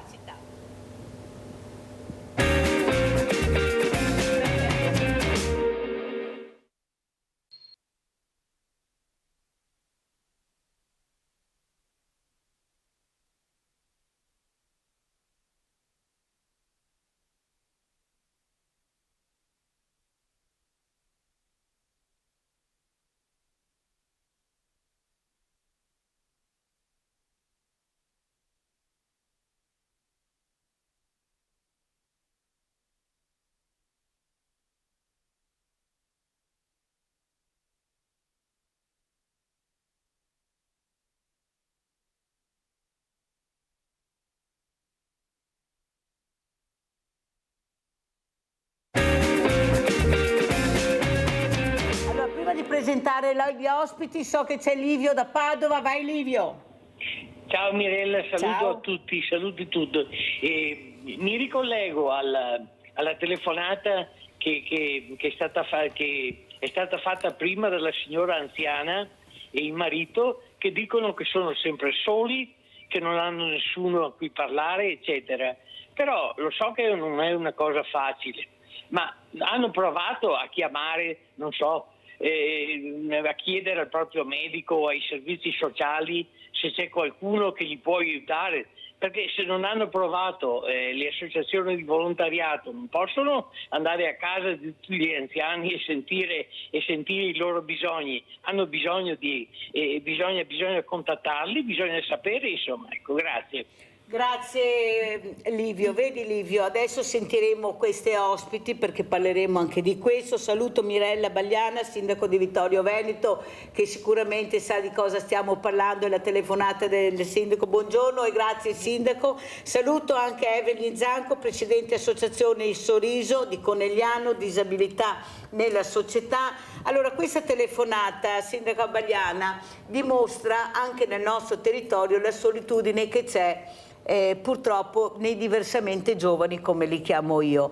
Noi abbiamo tante associazioni di volontariato ma non facciamo rete, ecco, non riusciamo a stare assieme a capire chi fa cosa, chi può aiutare, ecco, chi può avvicinarsi alle persone, conoscere i nomi e cognomi. Io ho chiesto a molti sindaci che sarebbe ora di fare un censimento, visto che sono persone che pagano le tasse e che veramente hanno un nome, un cognome, una via, come si faceva una volta, magari fare un passo indietro non sarebbe male. L'ha fatto il sindaco di Ponzano Veneto, che mi ha ringraziato e ha detto qui davanti alle telecamere: non avrei immaginato di trovare certe situazioni. Cosa ne pensa lei, sindaca Bagliana, di cercare anche voi di capire chi c'è nel territorio, come si vive, di cosa hanno bisogno e automaticamente di interpellare le associazioni di volontariato, che siamo in tanti ma non ci conosciamo neppure tra di noi? Prego. Sì.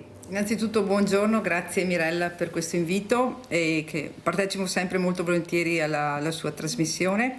E sì, no, giusto, il problema è stato centrato, sempre di più abbiamo di fronte delle situazioni che diventano delle situazioni di emergenza proprio perché non vengono monitorate costantemente e in modo continuativo, e per fare questo servono parecchie risorse. Io vedo ad esempio sul nostro territorio, che è un comune di circa 27.000 abitanti, dove gli anziani sono tantissimi, quindi è il comune con l'indice più alto di anzianità, e purtroppo noi ai nostri servizi sociali, alle nostre politiche sociali arrivano già persone con una, tra parentesi virgolette, delle emergenze, e manca tutto quello che è stato detto, il discorso del monitoraggio continuato sul territorio. Per fare questo servono risorse, serve personale e purtroppo alle volte non si riesce appunto a mettere a sistema, a regime questa metodologia di lavoro. Ci si può aiutare attraverso magari un coordinamento delle associazioni del volontariato, sicuramente sì, però come dice lei Mirella, sicuramente bisogna andare un po' nel profondo e agire da un punto di vista professionale, quindi fare un monitoraggio costante sulla situazione delle persone più anziane che vanno incontro poi a delle situazioni di disagio personale, ecco. Sentiamo come commenta Evelyn Zanco, presidente associazione Il Sorriso, questo bel nome, il sorriso che sta scomparendo su queste fasce di popolazione, perché veramente la solitudine regna sovrana, non c'è niente da fare. Le telefonate di questa mattina che ho ricevuto anche questa mattina lo dimostrano. Prego. Beh, noi ci occupiamo principalmente i nostri utenti, sono 25, sono ragazzi, però in questo caso noi abbiamo ragazzi disabili che vanno circa dai 20 anni ai 60, chiamiamo ragazzi anche quelli di 60. Certo.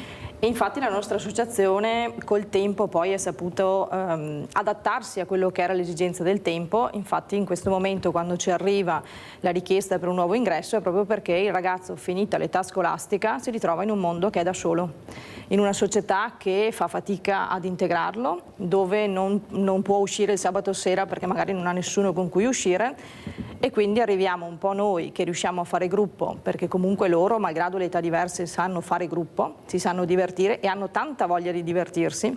Non abbiamo gravi disabilità, per cui riusciamo a fare un sacco di attività, a portarli anche nella serata musicale, a fare l'uscita domenicale a una città con la guida che magari gli spiega, l'uscita al parco divertimenti, il pernottamento. Ad esempio abbiamo fatto recentemente anche un weekend al mare, quindi in autonomia con l'appartamento, dove ci dovevamo far da mangiare, pulire, tenere in ordine le proprie cose.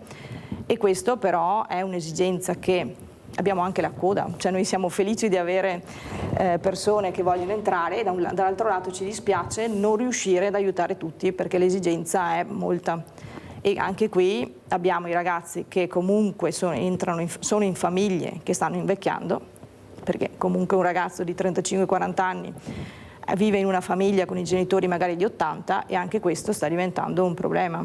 Quindi c'è la solitudine magari nell'anziano, ma qui ci sarà la solitudine anche di un ragazzo che non ha un'autonomia di poter vivere da solo. Abbiamo Giusy da Treviso, poi continuiamo. Vai Giusy. Ciao Mirella, buongiorno alle tue ospiti. Mirella, dovevo chiamare prima del dottor Galucino che ho fatto ora. Comunque il signore che si ha presenti e sa anche ora questi fatti che abbiamo. E ora io dico di essere,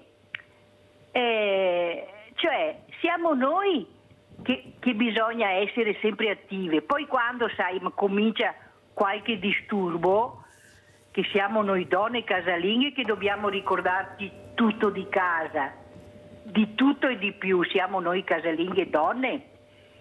E io da sempre ho un calendario che mi scrivo tutto ma col pennarello rosso, perché se io scrivo con la biro non mi attrae la biro, devo scrivere col pennarello rosso, e allora mi ricordo tante cose. Quando sono a letto che mi viene in mente di una cosa che devo fare domani mattina, salto su, Alfonso dice ma dai ti ricordi? No, vengo su e scrivo, perché altrimenti il giorno dopo non mi ricordo niente. E io, se tu vedi il mio calendario, sembra che abbia una visita tutti i giorni. Hai capito Mirella? Ho capito, perché sì. dopo, se tu ti tieni attiva così, si sa che dopo, quando ci viene un po' di Teresina, non è che fai tutto, non scrivo neanche più dopo nel calendario, è questo il discorso. E speriamo insomma di andare avanti un po' così, perché Mirella è dura Mirella, quando ti accorgi di essere un po' così. Ci dimentichiamo certamente, perché io quando faccio un minestrone che ho le cipolle fuori dentro il magazzino, faccio il giro e dico: ma cosa sono venuta a prendere? Torno indietro, mi vede che manca la cipolla e vado a prenderla, perché abbiamo tutte noi in testa, tutti i mestieri di casa, non so, la luce, il gas, a parte quelle cose lì. Però siamo noi donne che abbiamo tutto da pensare. Gli uomini, sì, anche loro, però non sono come noi, insomma, ecco, questo voglio dire. Vi saluto. Grazie Giusy che ha fatto queste riflessioni a voce alta per far capire anche l'importanza che quando ci sei, però bisogna darsi un aiutino quando arriva una certa età, perché poi le cose da fare sono tante e ci si dimentica facilmente. Quello che però volevo capire assieme a Evelyn è che forse impieghiamo troppo poco, poi volevo sentire anche il sindaco Bagliana su questa idea che io ho e che non riesco a capire, e anche i sindacati mi danno ragione, che diversamente abili, come li chiamo io, e diversamente agili non vengono assunti, poco. Non c'è la possibilità, nonostante la legge 143 dica alle aziende che è obbligatorio fare questo, però dal dire e il fare c'è di mezzo il mare. Eppure abbiamo visto, ieri ho avuto un responsabile del Sport Olympics, dove abbiamo visto questi diversamente agili, cosa faranno anche con le future Olimpiadi, come sciano, come patio, come lavorano. Però non si dà loro l'importanza che hanno, si ha paura, forse perché siamo cresciuti proprio con questo nome maledetto, queste etichette che mettevamo, invece di chiamarli per nome e cognome gli abbiamo sempre dato l'etichetta, e questa etichetta fa sì che ancora adesso non riusciamo a trovarli. Ma dico, ma perché negli uffici non li abbiamo? Ecco, loro che hanno dei problemi magari starebbero bene negli uffici, ecco, e far uscire dagli uffici. Prima il sindaco ha detto abbiamo degli impiegati, l'ha detto il sindaco di Minerva, il sindaco Bagliana, ecco, che non hanno voglia di far niente. Noi abbiamo bisogno anche di persone che abbiano voglia di lavorare, e loro che hanno voglia di lavorare non sono impiegati. Lo noti, Evelyn, che fanno fatica ad essere assunti, trovare degli impieghi dignitosi, non essere sfruttati, lavorando a essere sfruttati. Prego, Evelyn. Ma questo si osserva proprio perché noi vediamo i loro limiti e non le loro abilità. Bravo. In realtà, se noi andassimo a vedere le loro abilità e ci soffermassimo su quelle, si scoprirebbe un mondo che poi ci sono purtroppo delle disabilità che impediscono certe cose, perché non sono tutti come i nostri ragazzi magari che frequentano l'associazione, che hanno una disabilità lieve per cui riescono ad essere un minimo autonomi. Ci sono purtroppo delle situazioni, però anche lì si vede solo quello che non funziona. Si tende a non valorizzare quello che è. Noi abbiamo fatto proprio un laboratorio teatrale dove dice, mettiamo sul teatro, sul palco, delle persone disabili. Sì, certo, sono stati bravissimi, perché loro hanno messo in campo, davanti a tutti, quello che erano capaci di fare, e quello che erano capaci di fare lo hanno fatto benissimo. Non abbiamo preteso. Sicuramente non possiamo pretendere da uno in carrozzina che faccia il salto in lungo, però è bravissimo a fare 50 miliardi di altre cose. Ma magari quello in carrozzina può fare un lavoro di ufficio. Esatto. Ecco, sindaco, anche qua bisognerà cambiare, bisognerà pur capire che non possono andare solo nelle cooperative a essere sottopagati, nonostante il lavoro veramente perfetto che fanno, che poi questo lavoro viene dato alle industrie. Prego, sindaca.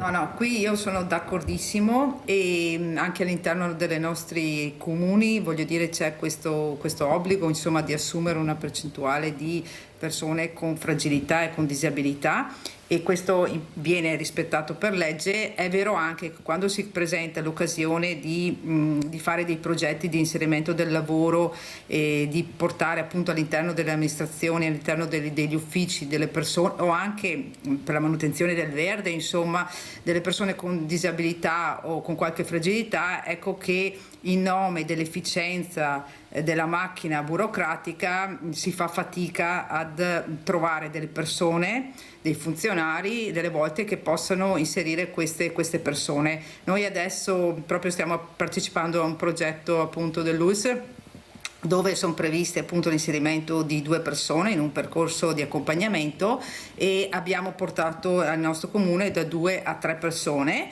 naturalmente con la compartecipazione alle spese del comune, del nostro comune, però ci crediamo veramente in questo e noi dobbiamo cercare di, come amministratori, di imporci e far sì appunto che queste persone abbiano queste possibilità, queste occasioni, e secondo me è un valore aggiunto, perché quando vedi nell'amministrazione pubblica, nei comuni, delle persone che possono dare il loro contributo anche se con alcune difficoltà, io penso sia un valore aggiunto per tutta la società e tutti ne guadagnano, non solo le persone stesse ma tutti assieme. È un punto che viene a nostro vantaggio, anche se ci sono degli impegni, ripeto, difficoltà, però le dobbiamo suddividere a quota parte tutti quanti e provare a fare quello che abbiamo detto finora. Però Sindaco, c'è un disagio che comprende tanti disagi, c'è il disagio del diversamente giovane, c'è il disagio del diversamente agile e c'è il disagio anche di molte persone che hanno paura di uscire di casa perché regna il terrore, la paura di essere borseggiato, la paura dello scippo, la paura del ladro che ti entra in casa, la paura di questi giovani che sono fuori di testa, e questo disagio sta aumentando sempre di più. Ecco, come fare per combatterlo? Io sono dell'idea che voi state facendo questo grazie alle manifestazioni che fate, rendendo più vivibili i centri storici, le città, i paesi con queste manifestazioni, però non bastano perché i segnali, come abbiamo sentito dalle telefonate, sono diversi, sono persone che non riescono a uscire di casa. E qui io mi chiedo cosa fanno quelle associazioni che hanno i pulmini, che hanno di tutto e di più, ma sono fermi perché non conoscono. Qua bisognerà invertire, cercare di fare un tavolo dove capire. Ecco, io cercherò di fare uno sportello di ascolto con queste associazioni che ci incontreremo dal 10 al 13 di luglio, proprio per il villaggio delle associazioni, per capire chi fa cosa e come si può aiutare, perché se tutti facciamo tutto alla fine troviamo le telefonate che ci dicono e io cosa faccio? Il medico non mi dà il nome dell'associazione, io non conosco nessuno, stiamo parlando di città di Mestre, di Padova, cioè non è che parliamo solo del paese, forse il paese è anche quello che cerca più alle antenne più alte, però io non devo essere fortunato, io devo avere quello che mi aspetta di diritto, che è l'ascolto, che è l'aiuto. Prego Sindaco. Sì, no, sono d'accordo, cioè è l'obbligo di avere dei servizi di base che rispondono appunto ai bisogni e alle esigenze di queste persone appunto con dei disagi, che poi è una situazione, come dice lei, che si sta, Mirella, generalizzando, nel senso che io penso che la società impostata come è impostata oggigiorno veramente va incontro sempre di più a queste difficoltà, a queste paure che sono poi immediate anche dall'informazione, delle volte un po' sempre vengono date degli annunci di cose gravissime, mai le situazioni positive, quindi c'è proprio un meccanismo che si autoalimenta, no? Per la questione soprattutto della paura. Tanto è vero che anche qui da noi io più di una volta incontro persone di media età, insomma, che mi dicono ho paura a uscire la sera. Per me come sindaco veramente non dovrebbe esserci, non dobbiamo avere assolutamente paura di poter passeggiare nelle nostre città, soprattutto nelle città piccole, e quindi noi facciamo di tutto per, come ha detto lei, rivitalizzare le città. Ecco, la comunità deve tornare a essere il centro della città. Le comunità vuol dire il vicino di casa, di scambiarsi 2 parole, di aiutarsi. Purtroppo abbiamo perso anche questa abitudine di conoscerci tra vicini di casa. Quindi bisognerebbe un po' recuperare queste buone pratiche che erano quelle che usavano i nostri nonni dei borghi, insomma, e farle all'interno dei condomini, all'interno delle vie, all'interno delle città. Detto questo, c'è tanto lavoro da fare, sì, purtroppo è una società in evoluzione e bisogna dare delle risposte nuove, e le forze sono quelle che sono. È vero che ad esempio un coordinamento di associazioni, insomma tutto quello che è stato detto è corretto, bisogna impegnarci, ecco, sì, quello sì. Allora andiamo a Vicenza, andiamo a vedere questi dati sul lavoro disabilità e poi li commentiamo anche con Evelyn Zanco. Sono oltre 6.500 le persone con disabilità occupate al lavoro in provincia di Vicenza, rappresentano il 19% del totale in Veneto e risultano impiegate presso 3.900 aziende vicentine. È l'ultimo dato ufficiale presentato all'incontro Abili al lavoro, promosso dalla Regione Veneto per sensibilizzare persone e aziende sul tema dell'inclusione lavorativa dei cittadini con disabilità. È il terzo incontro organizzato da Union Camere in materia di collocamento, rivolto prevalentemente ad imprese e datori di lavoro pubblici e privati. I dati aggiornati al 31 dicembre 2023 indicano impiegati soprattutto adulti di età compresa tra i 30 e i 54 anni, assunti a tempo indeterminato. Il 40% ha un contratto part-time e solo l'8% è rappresentato da giovani under 30. La maggior parte dei maschi lavora nel settore metalmeccanico, in particolare nella produzione di metallo e apparecchi meccanici. Le lavoratrici invece sono più diffuse nel terziario e nel comparto tessile e abbigliamento.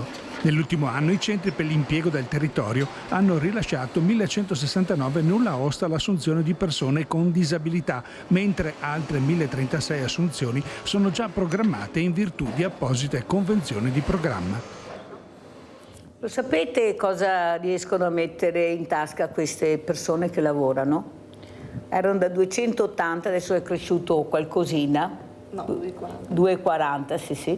Diviso 30 giorni, ecco, io penso che veramente ci sarebbe molto da discutere, visto anche il lavoro che fanno. Questo lavoro, ve lo posso assicurare, è perfetto. Anche qua migliorare la qualità della vita, rendere, ecco, dignitoso questo lavoro, dare loro la sensazione di essere normali. Ecco, è questo quello che mancano a queste persone. Io l'altro giorno ho parlato con un papà, ha detto: io mi vergogno, Mirella, mi vergogno veramente. Quando mio figlio mi guarda negli occhi e mi chiede: mio papà, che fine farò io? Ecco, sarà questo il mio lavoro futuro? Io non ho più il coraggio di guardare mio figlio negli occhi e mi scendono le lacrime. Cosa sarà di mio figlio? Ecco, Evelyn, cosa diciamo a questo papà che chiede a Mirella cosa ne sarà di mio figlio? Questo è un problema che sembra, che sembra riguardare solo il singolo, perché effettivamente si nota il problema chi ce l'ha. Sembra che poi salendo nelle istituzioni si perda un po' qualcosa e non si capisca che con 180 euro che erano prima, 240 al mese che porteranno adesso, un ragazzo quando è uscito a mangiarsi una pizza, si è comprato un paio di scarpe e una maglietta, come fa a pensare di andare anche ad avere un minimo di autonomia? Sicuramente non può andare a vivere in un appartamento anche dividendo un affitto, perché è impossibile. E quindi subentra la famiglia, se non c'è la famiglia che lo può aiutare, però magari non sempre la famiglia ha economicamente la capacità di poterlo aiutare fino in fondo, magari appunto c'è anche un'età, c'è pensionati, ci sono genitori che sono pensionati e quindi magari la pensione deriva da persone di 80 anni che non hanno una pensione d'oro, come si dice. E lì c'è proprio la capacità di lavorare, ma non si capisce come mai non ci sia la capacità di avere una dignità anche in quello che prendono. Ci sono fortunatamente ragazzi, noi abbiamo qualche ragazzo iscritto in associazione che riesce ad avere un part-time, lavora da tantissimi anni e lì insomma si gira su cifre che in qualche modo riescono ad avere anche il regalino semplicemente per la mamma, per il papà o per un amico, senza dover sempre chiedere i soldi, e altri dove è il nulla. Ecco, secondo te, Evelyn, chi è che dovrebbe attenzionare di più queste figure e finalmente capire che si possono assumere, ecco, si possono fare dei lavori regolari? Ecco, io penso appunto, parlo sempre degli uffici, degli sportelli, sono bravissimi, hanno anche titoli di studio, eppure le assunzioni si fa fatica. Ecco, siamo anche profondo nord in questo? Allora, secondo me dovremmo partire noi, utenza che andiamo allo sportello, nel capire e avere pazienza, perché ormai la gente quando arriva in uno sportello pretende e non ha pazienza. Chiaramente se mi trovo di fronte a una persona che è capace ma è disabile, magari ha quell'attimo in più di tempo bisogno per fare quell'operazione, però ne è capace, quindi io devo intanto mettermi in condizione di ok, sono lì, aspetto un attimo. Vediamo anche la locandina intanto, perché il tempo è tiranno, devo correre, questa locandina che fa capire l'importanza che sta dicendo Evelyn Gianco con questa associazione, sentite che bello il nome, Il Sorriso. E poi vai? Sì, noi diciamo sempre che quando usciamo intanto esce il sole, anche se piove, e poi appunto portiamo il sorriso. Queste sono le attività che noi abbiamo fatto nel 2014.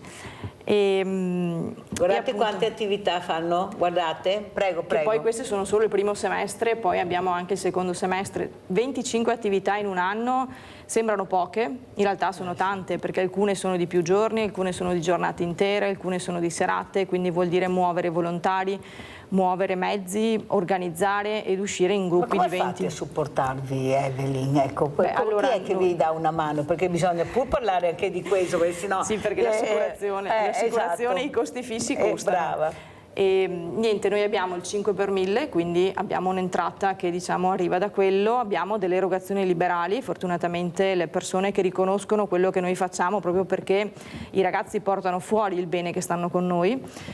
E allora abbiamo qualche sostenitore e poi le famiglie, per quanto poco, loro hanno la loro quota e quindi in questo modo riusciamo a sostenere le nostre attività. Vorrei vedere anche che ci fosse anche più chiarezza su questo 5 per 1000. Io l'ho detto anche ieri, sono 2 giorni che lo dico, che sono aumentate le donazioni e sono diminuiti i contributi. Allora capite bene che c'è qualcosa che dico, ma come? Lo dicono, ma se le donazioni sono basse automaticamente, io vorrei capire sto tetto che fanno, cosa decidono, perché lo prendono un anno prima e ce lo danno un anno dopo. Ecco, Evelyn sorride, ma bisogna anche dirle queste cose, perché qualcuno ci deve spiegare, sono soldi nostri alla fine che dovrebbero arrivare a noi, dati dai cittadini. Anche qua, Sindaco Bagliana, lei fa parte anche di un partito, ecco, qualcosa si dovrebbe pure anche capire, fare più trasparenza, perché io capisco che 5 per 1000 siamo in tanti, ma come mai a tutti sono diminuiti gli introiti, a parte qualcuno che è rimasto là. Ecco, io ho invitato anche una persona importante che sta seguendo anche questo e dice non è possibile andare avanti così, vogliamo più chiarezza sul 5 per 1000 perché sono soldi che veramente gli italiani danno alle associazioni per supportarle e questo è vergognoso. Poi se qualcuno veramente fa il punto di domanda, sarebbe veramente da chiarire. Dovrebbe farlo anche la politica, essere più attenta a questi soldi che dovrebbero essere erogati alle associazioni. Cosa dice, Sindaca? No, assolutamente sì, anche perché sono soldi che sono vitali per queste associazioni, quindi il problema, mi viene da dire, è che molte volte ai vertici, insomma, forse li accantonano per fare poi cassa per, tra virgolette, finanziare altre questioni, altri soldi, però non è giusto, insomma, quando vengono devoluti è giusto che siano erogati nell'immediato alle associazioni che ne hanno, dove sono stati devoluti, quindi assolutamente sì, naturalmente sappiamo com'è la questione finanziaria di uno Stato e molto probabilmente vengono momentaneamente accantonati per fare così cumulo rispetto ad altri investimenti. Però, come detto, bisogna che siano assolutamente dati a chi di dovere e vorrei anche ringraziare Evelyn e tutta la sua associazione per quello che fa. No, Sindaco, dicevo, ma sarebbe ora anche di cambiare il registro, che le tasse le pagano i soliti noti che sono i pensionati, i lavoratori dipendenti, e noi veniamo attenzionati, noi che facciamo volontariato e dobbiamo girare col commercialista, col notaio, fra poco con l'avvocato, con il ragioniere, perché veramente ci stanno togliendo la vita con queste, completamente sempre che si rinnovano, cambiamo nome, ma dobbiamo rinnovare sempre tutte queste richieste che ci fanno come burocrazia. Evelyn, da diventare pazzi ormai, o sbaglio? Sì, specialmente con l'introduzione del RUNZ abbiamo fatto, che per carità è un bellissimo strumento, però ci siamo proprio trovati anche noi in associazione e abbiamo detto ma caspita, serve una persona che sappia un altro po' avere almeno 2 lauree perché altrimenti non riesce a capirti, quindi abbiamo proprio pensato, cioè noi non siamo una grande associazione, non abbiamo dipendenti e quindi lavoriamo con quello che, cioè facciamo volontariato, per cui è dopo il nostro lavoro, per cui ci mettiamo lì e studiamo i manuali di fatto e quindi riusciamo a... Ma non è scandaloso colpire il mondo del volontariato? Quello che ha tenuto in piedi le amministrazioni anche durante la pandemia è quello più colpito, ma cosa vieni a controllare il mondo del volontariato? Che siamo già iscritti, facciamo rendicontazioni, facciamo di tutto di più, eppure è là che vengono a colpire. Cambiamo nome, alla fine siamo fermi o addirittura torniamo indietro. Quante associazioni abbiamo perso di volontariato che non sono riuscite a sopravvivere a questa burocrazia, o sbaglio, Evelyn? No, è vero, anche perché appunto diventa impegnativo anche per un po', anche perché poi è inutile nascondersi, ma comunque noi andiamo a sopperire o andiamo ad agire dove manca il pubblico, perché non sarebbe il compito di un'associazione tante volte fare determinate cose, però vengono sempre ringraziate a grandi voci le associazioni, televisivamente parlando, nei momenti di grandi parlate politiche, poi in realtà concretamente veniamo ringraziati e basta. Poi quando c'è ora di fare il concreto si perde qualcosa per strada. Anche tutti questi stage che i volontari devono fare, io mi ricordo un volontario di 82 anni che aveva detto anche no, Mirella, anche no, basta, no, io vado via, perché capisce, ma cosa sono questi stage? Vediamo chi sei, cosa fai, come vieni impiegato e da là decido se devi fare questo stage per la sicurezza o no, ma capite che veramente ci stanno, io dico, imbrogliando con la burocrazia. Cosa dice Sindaca Bagliana?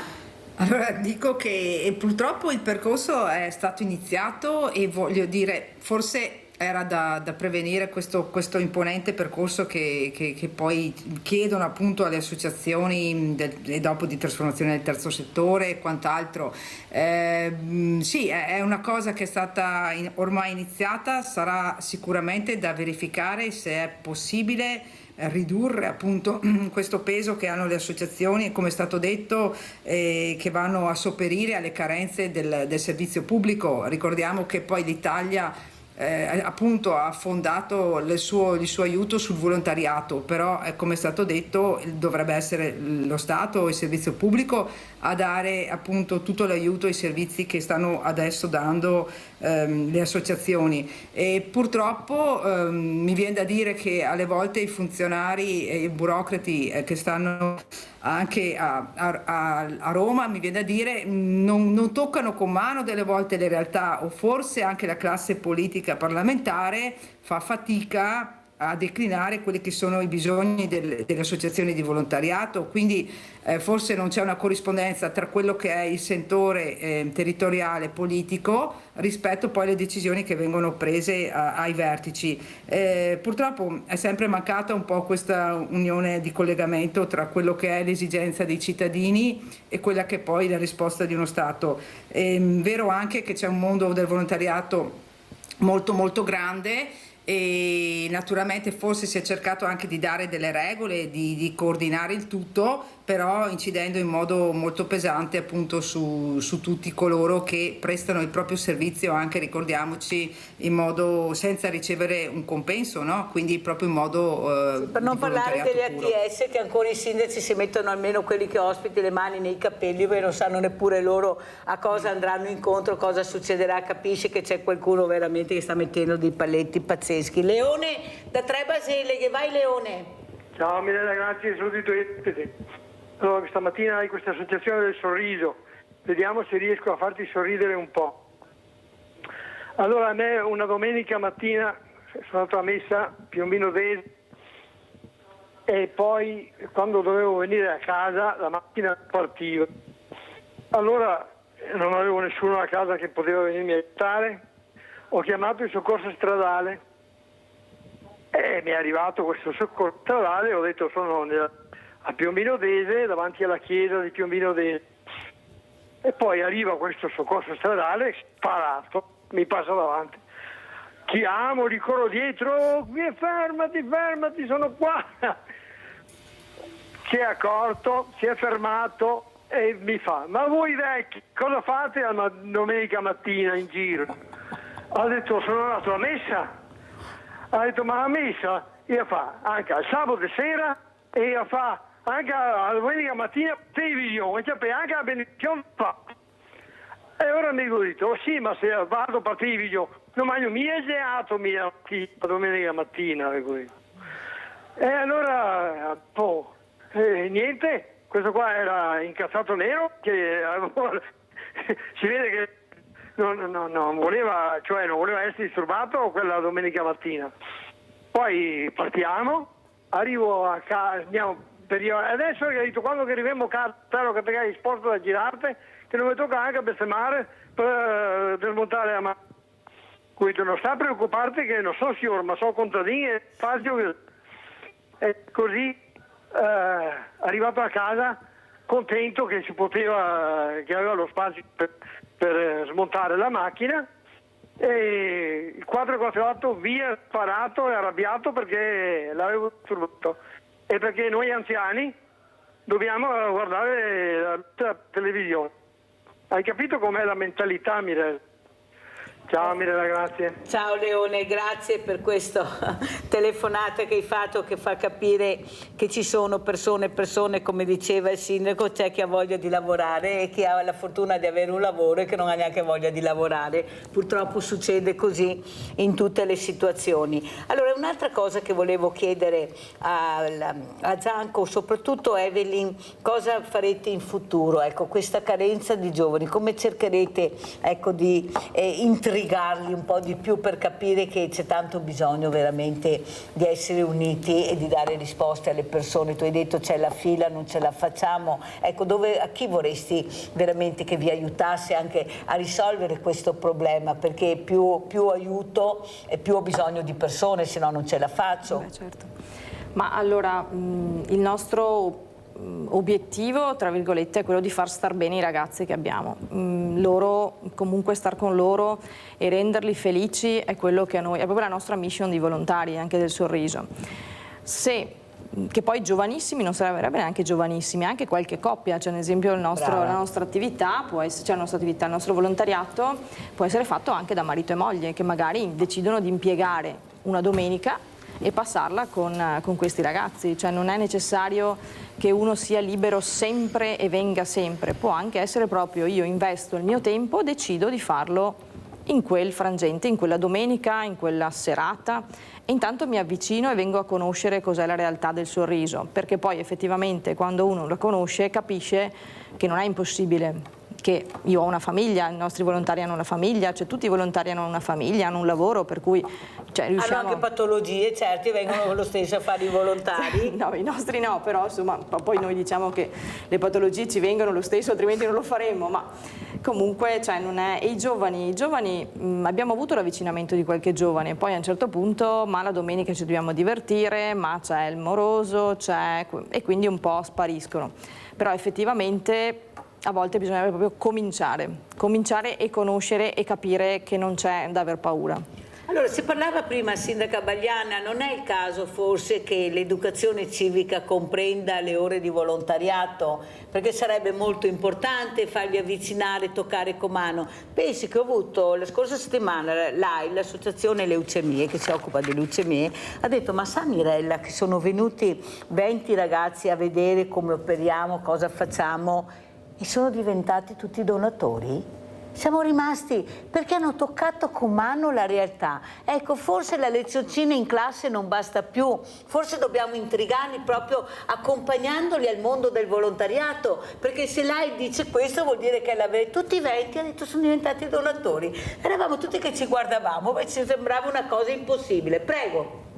No, assolutamente d'accordo. Sì, praticamente bisogna, tra virgolette, riuscire a trasmettere la cultura del volontariato, e forse è da farlo proprio con le nuove generazioni all'interno delle scuole, dove sì, vengono, spiegate le conoscenze di quello che è il mondo dell'inclusività e quant'altro, però se effettivamente toccano con mano quella che è la realtà, certo che verrebbero fuori dei risultati diversi. Tanto è vero che mi viene da dire, una volta all'interno delle nostre famiglie c'erano i nonni, si viveva tutti assieme e lì c'era la conoscenza di quelle che erano le difficoltà, e fin da giovani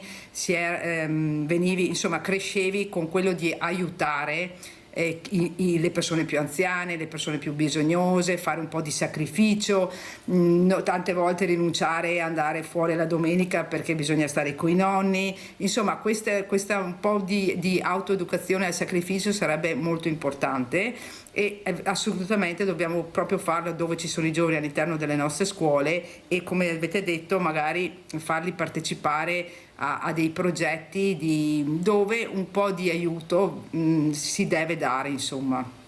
Allora andiamo a vedere anche questo servizio che è importante, derivati Vittorio Veneto, proprio del sindaca Mirella Bagliana. Andiamo a sentire, poi commentiamo. Venezia dà ragione al comune di Vittorio Veneto sul contenzioso con Banca Intesa San Paolo sui derivati sottoscritti nel 2005 e nel 2006 dall'allora giunta Scottà. Contratti nulli secondo i giudici, che confermano quanto già stabilito in primo grado e sbloccano così per l'attuale amministrazione comunale guidata da Mirella Bagliana un vero e proprio tesoretto accantonato in via prudenziale dall'ente pubblico a partire dal 2022, pari a quasi 5 milioni di euro. Bagliana parla di giornata storica. Dal 2005 al 2015 le amministrazioni hanno potuto godere di liquidità in spesa corrente abbastanza importante, però dal 2015 in poi le varie amministrazioni che sono susseguite hanno dovuto accantonare e tagliare, diciamo, dal proprio bilancio chiamiamoli interessi che dovrebbero essere stati corrisposti a Banca Intesa. E questa sentenza appunto annulla questi famosi contratti dei derivati che anche altri comuni avevano acceso anche a livello nazionale. Per il comune di Vittorio Veneto questo significa liberare risorse, soprattutto quelle che erano state accantonate in forma prudenziale. Investire in infrastrutture ma anche in spesa corrente, quindi più servizi ai cittadini e manutenzioni nel territorio. Abbiamo in cantiere delle opere importanti come quella il rinnovo e rifacimento delle piscine comunali e eventualmente anche la realizzazione della biblioteca comunale. Le varie opposizioni che si alternarono in Consiglio Comunale misero fin dal 2005 in guardia dai rischi che questi strumenti di finanza creativa comportavano, sottolinea Bagliana, finché nel 2022 la Giunta Tonon non decise di intraprendere le vie legali, percorso confermato anche dal suo successore Miatto. Il risultato ottenuto ora non cancella tuttavia le ristrettezze affrontate negli ultimi 10 anni. C'è stata la mancanza delle giunte, sia la giunta Tonò ma anche la giunta Miatto, voglio dire, di poter forse spendere quello che aveva a disposizione proprio per il timore di dover ridare o riconsegnare a Banca Intesa quello che era stato stipulato per contratto. Quindi effettivamente c'è stato un danno in termini di investimenti per quanto riguarda magari le infrastrutture o, ripeto, servizi alla città. Allora, sindaci guerrieri, Mirella Bagliana, chi la dura la vince poi alla fine, perché questo tesoretto ha permesso alla sindaca di fare delle cose importanti per Vittorio Veneto. Come ci saluta Mirella Bagliana? Allora, io vi saluto con tanto entusiasmo e dandoci una carica generale, un po' di positività, e ringrazio veramente Evelyn e l'Associazione Il Sorriso per quello che fanno e tutte le associazioni che ci sono sul territorio, perché anche qui a Vittorio Veneto insomma abbiamo delle associazioni che rispondono a certi bisogni, e ringrazio veramente tutti coloro che danno una mano alla società in generale, e grazie e vi auguro una buona giornata e sempre, secondo me, positivi, che tutti assieme riusciamo a fare belle cose. Grazie alla sindaca Mirella Bagliana, sindaca di Vittorio Veneto, di essere stata con noi. Sentiamo un veloce saluto da Evelyn Zanco. Il sorriso, guardatela, è il sorriso. Quindi io vi saluto con il sorriso e dico a tutti quanti di non vedere la disabilità, ma di vedere le abilità e di non aver paura di conoscere, anche di venire a conoscere anche noi, perché insomma... E i genitori di non vergognarsi delle disabilità. Esatto. E i genitori di andare tranquilli per la loro strada e di appunto uscire e non chiudere in casa nessuno, che nessuno deve essere nascosto. Grazie anche a Evelyn Zanco, Associazione Il Sorriso di Conegliano, e noi andiamo a vedere Dante e l'amore, ecco, di questa scuola bellissima. Guardate cosa hanno realizzato con l'intelligenza artificiale. Ciao e noi ci vediamo lunedì. Nessun maggior dolore che ricordarsi del tempo felice nella miseria E ciò sa il tuo dottore, ma sa conoscere la prima radice del nostro amor? Tu hai tanto affetto? Dirò, come colui che piange e dice, noi leggevamo un giorno per diletto, di lancillotto, come amor lo strinse, soli eravamo e senza alcun sospetto. Per più fiate gli occhi ci sospinse quella lettura e scolorocci il viso, ma solo un punto fu quel che ci vinse. Quando leggemmo il disiato riso esser basciato da cotanto amante, questi che mai da me non fia diviso, la bocca mi basciò tutto tremante. Galeotto fu il libro e chi lo scrisse, quel giorno più non vi leggemmo avante. Paolo e Francesca sono i due personaggi più celebri del canto quinto dell'Inferno, una coppia la cui storia d'amore continua ad essere ancora oggi tra le più struggenti. Francesca da Rimini, infatti, si innamorò del cognato Paolo Malatesta e, scoperti dal marito di lei, Gianciotto Malatesta, furono uccisi. Dal punto di vista simbolico, Paolo e Francesca rappresentano l'eterna contraddizione tra amore e peccato, tra passione e punizione divina. Se da un lato il loro amore appare puro e sincero, dall'altro è motivo della loro dannazione, poiché è avvenuto al di fuori di un matrimonio e all'interno di un tradimento. Questo episodio ci porta a riflettere su quanto l'amore possa essere un sentimento travolgente con un potere irresistibile, capace di sublimare l'anima ma anche di distruggerla, con conseguenze violente che arrivano all'omicidio. La vicenda è raccontata da Francesca stessa con toni talmente struggenti e commoventi che Dante, sopraffatto dalla pietà per i due cognati, sviene alla fine del canto. Quando tu sarai tornato al mondo e riposato della lunga via, ricorditi di me che sulla pia. Siena mi fe, disfecimi Maremma, salsi colui che inanellata pria, disposando una via con la sua gemma. La figura di Pio de Tolomei viene introdotta per la prima volta al verso 133. Ella si presenta come la Pia, nata a Siena e uccisa in Maremma. La donna era forse una nobile appartenente alla casata di Tolomei e sposata con Nello de Panocchisci, signore del castello di Pietra in Maremma. Pia de Tolomei sarebbe morta proprio per mano del consorte, forse gettata giù da una finestra del castello o a causa di gelosia o nell'intento di contrarre un altro matrimonio. Questo personaggio rappresenta un simbolo di dolore silenzioso. La sua breve e toccante richiesta di ricordo la rende un personaggio memorabile, che incarna la sofferenza e la tragedia di un destino crudele, di una storia di violenza e femminicidio. Dalla delicatezza di Pia le permette di accennare soltanto alla sua morte, e in lei non c'è alcun rimpianto per la vita terrena né odio verso il suo uccisore, ma semplicemente una profonda malinconia e delusione nel sapere che colui che avrebbe dovuto proteggerla è invece stato la causa della sua morte.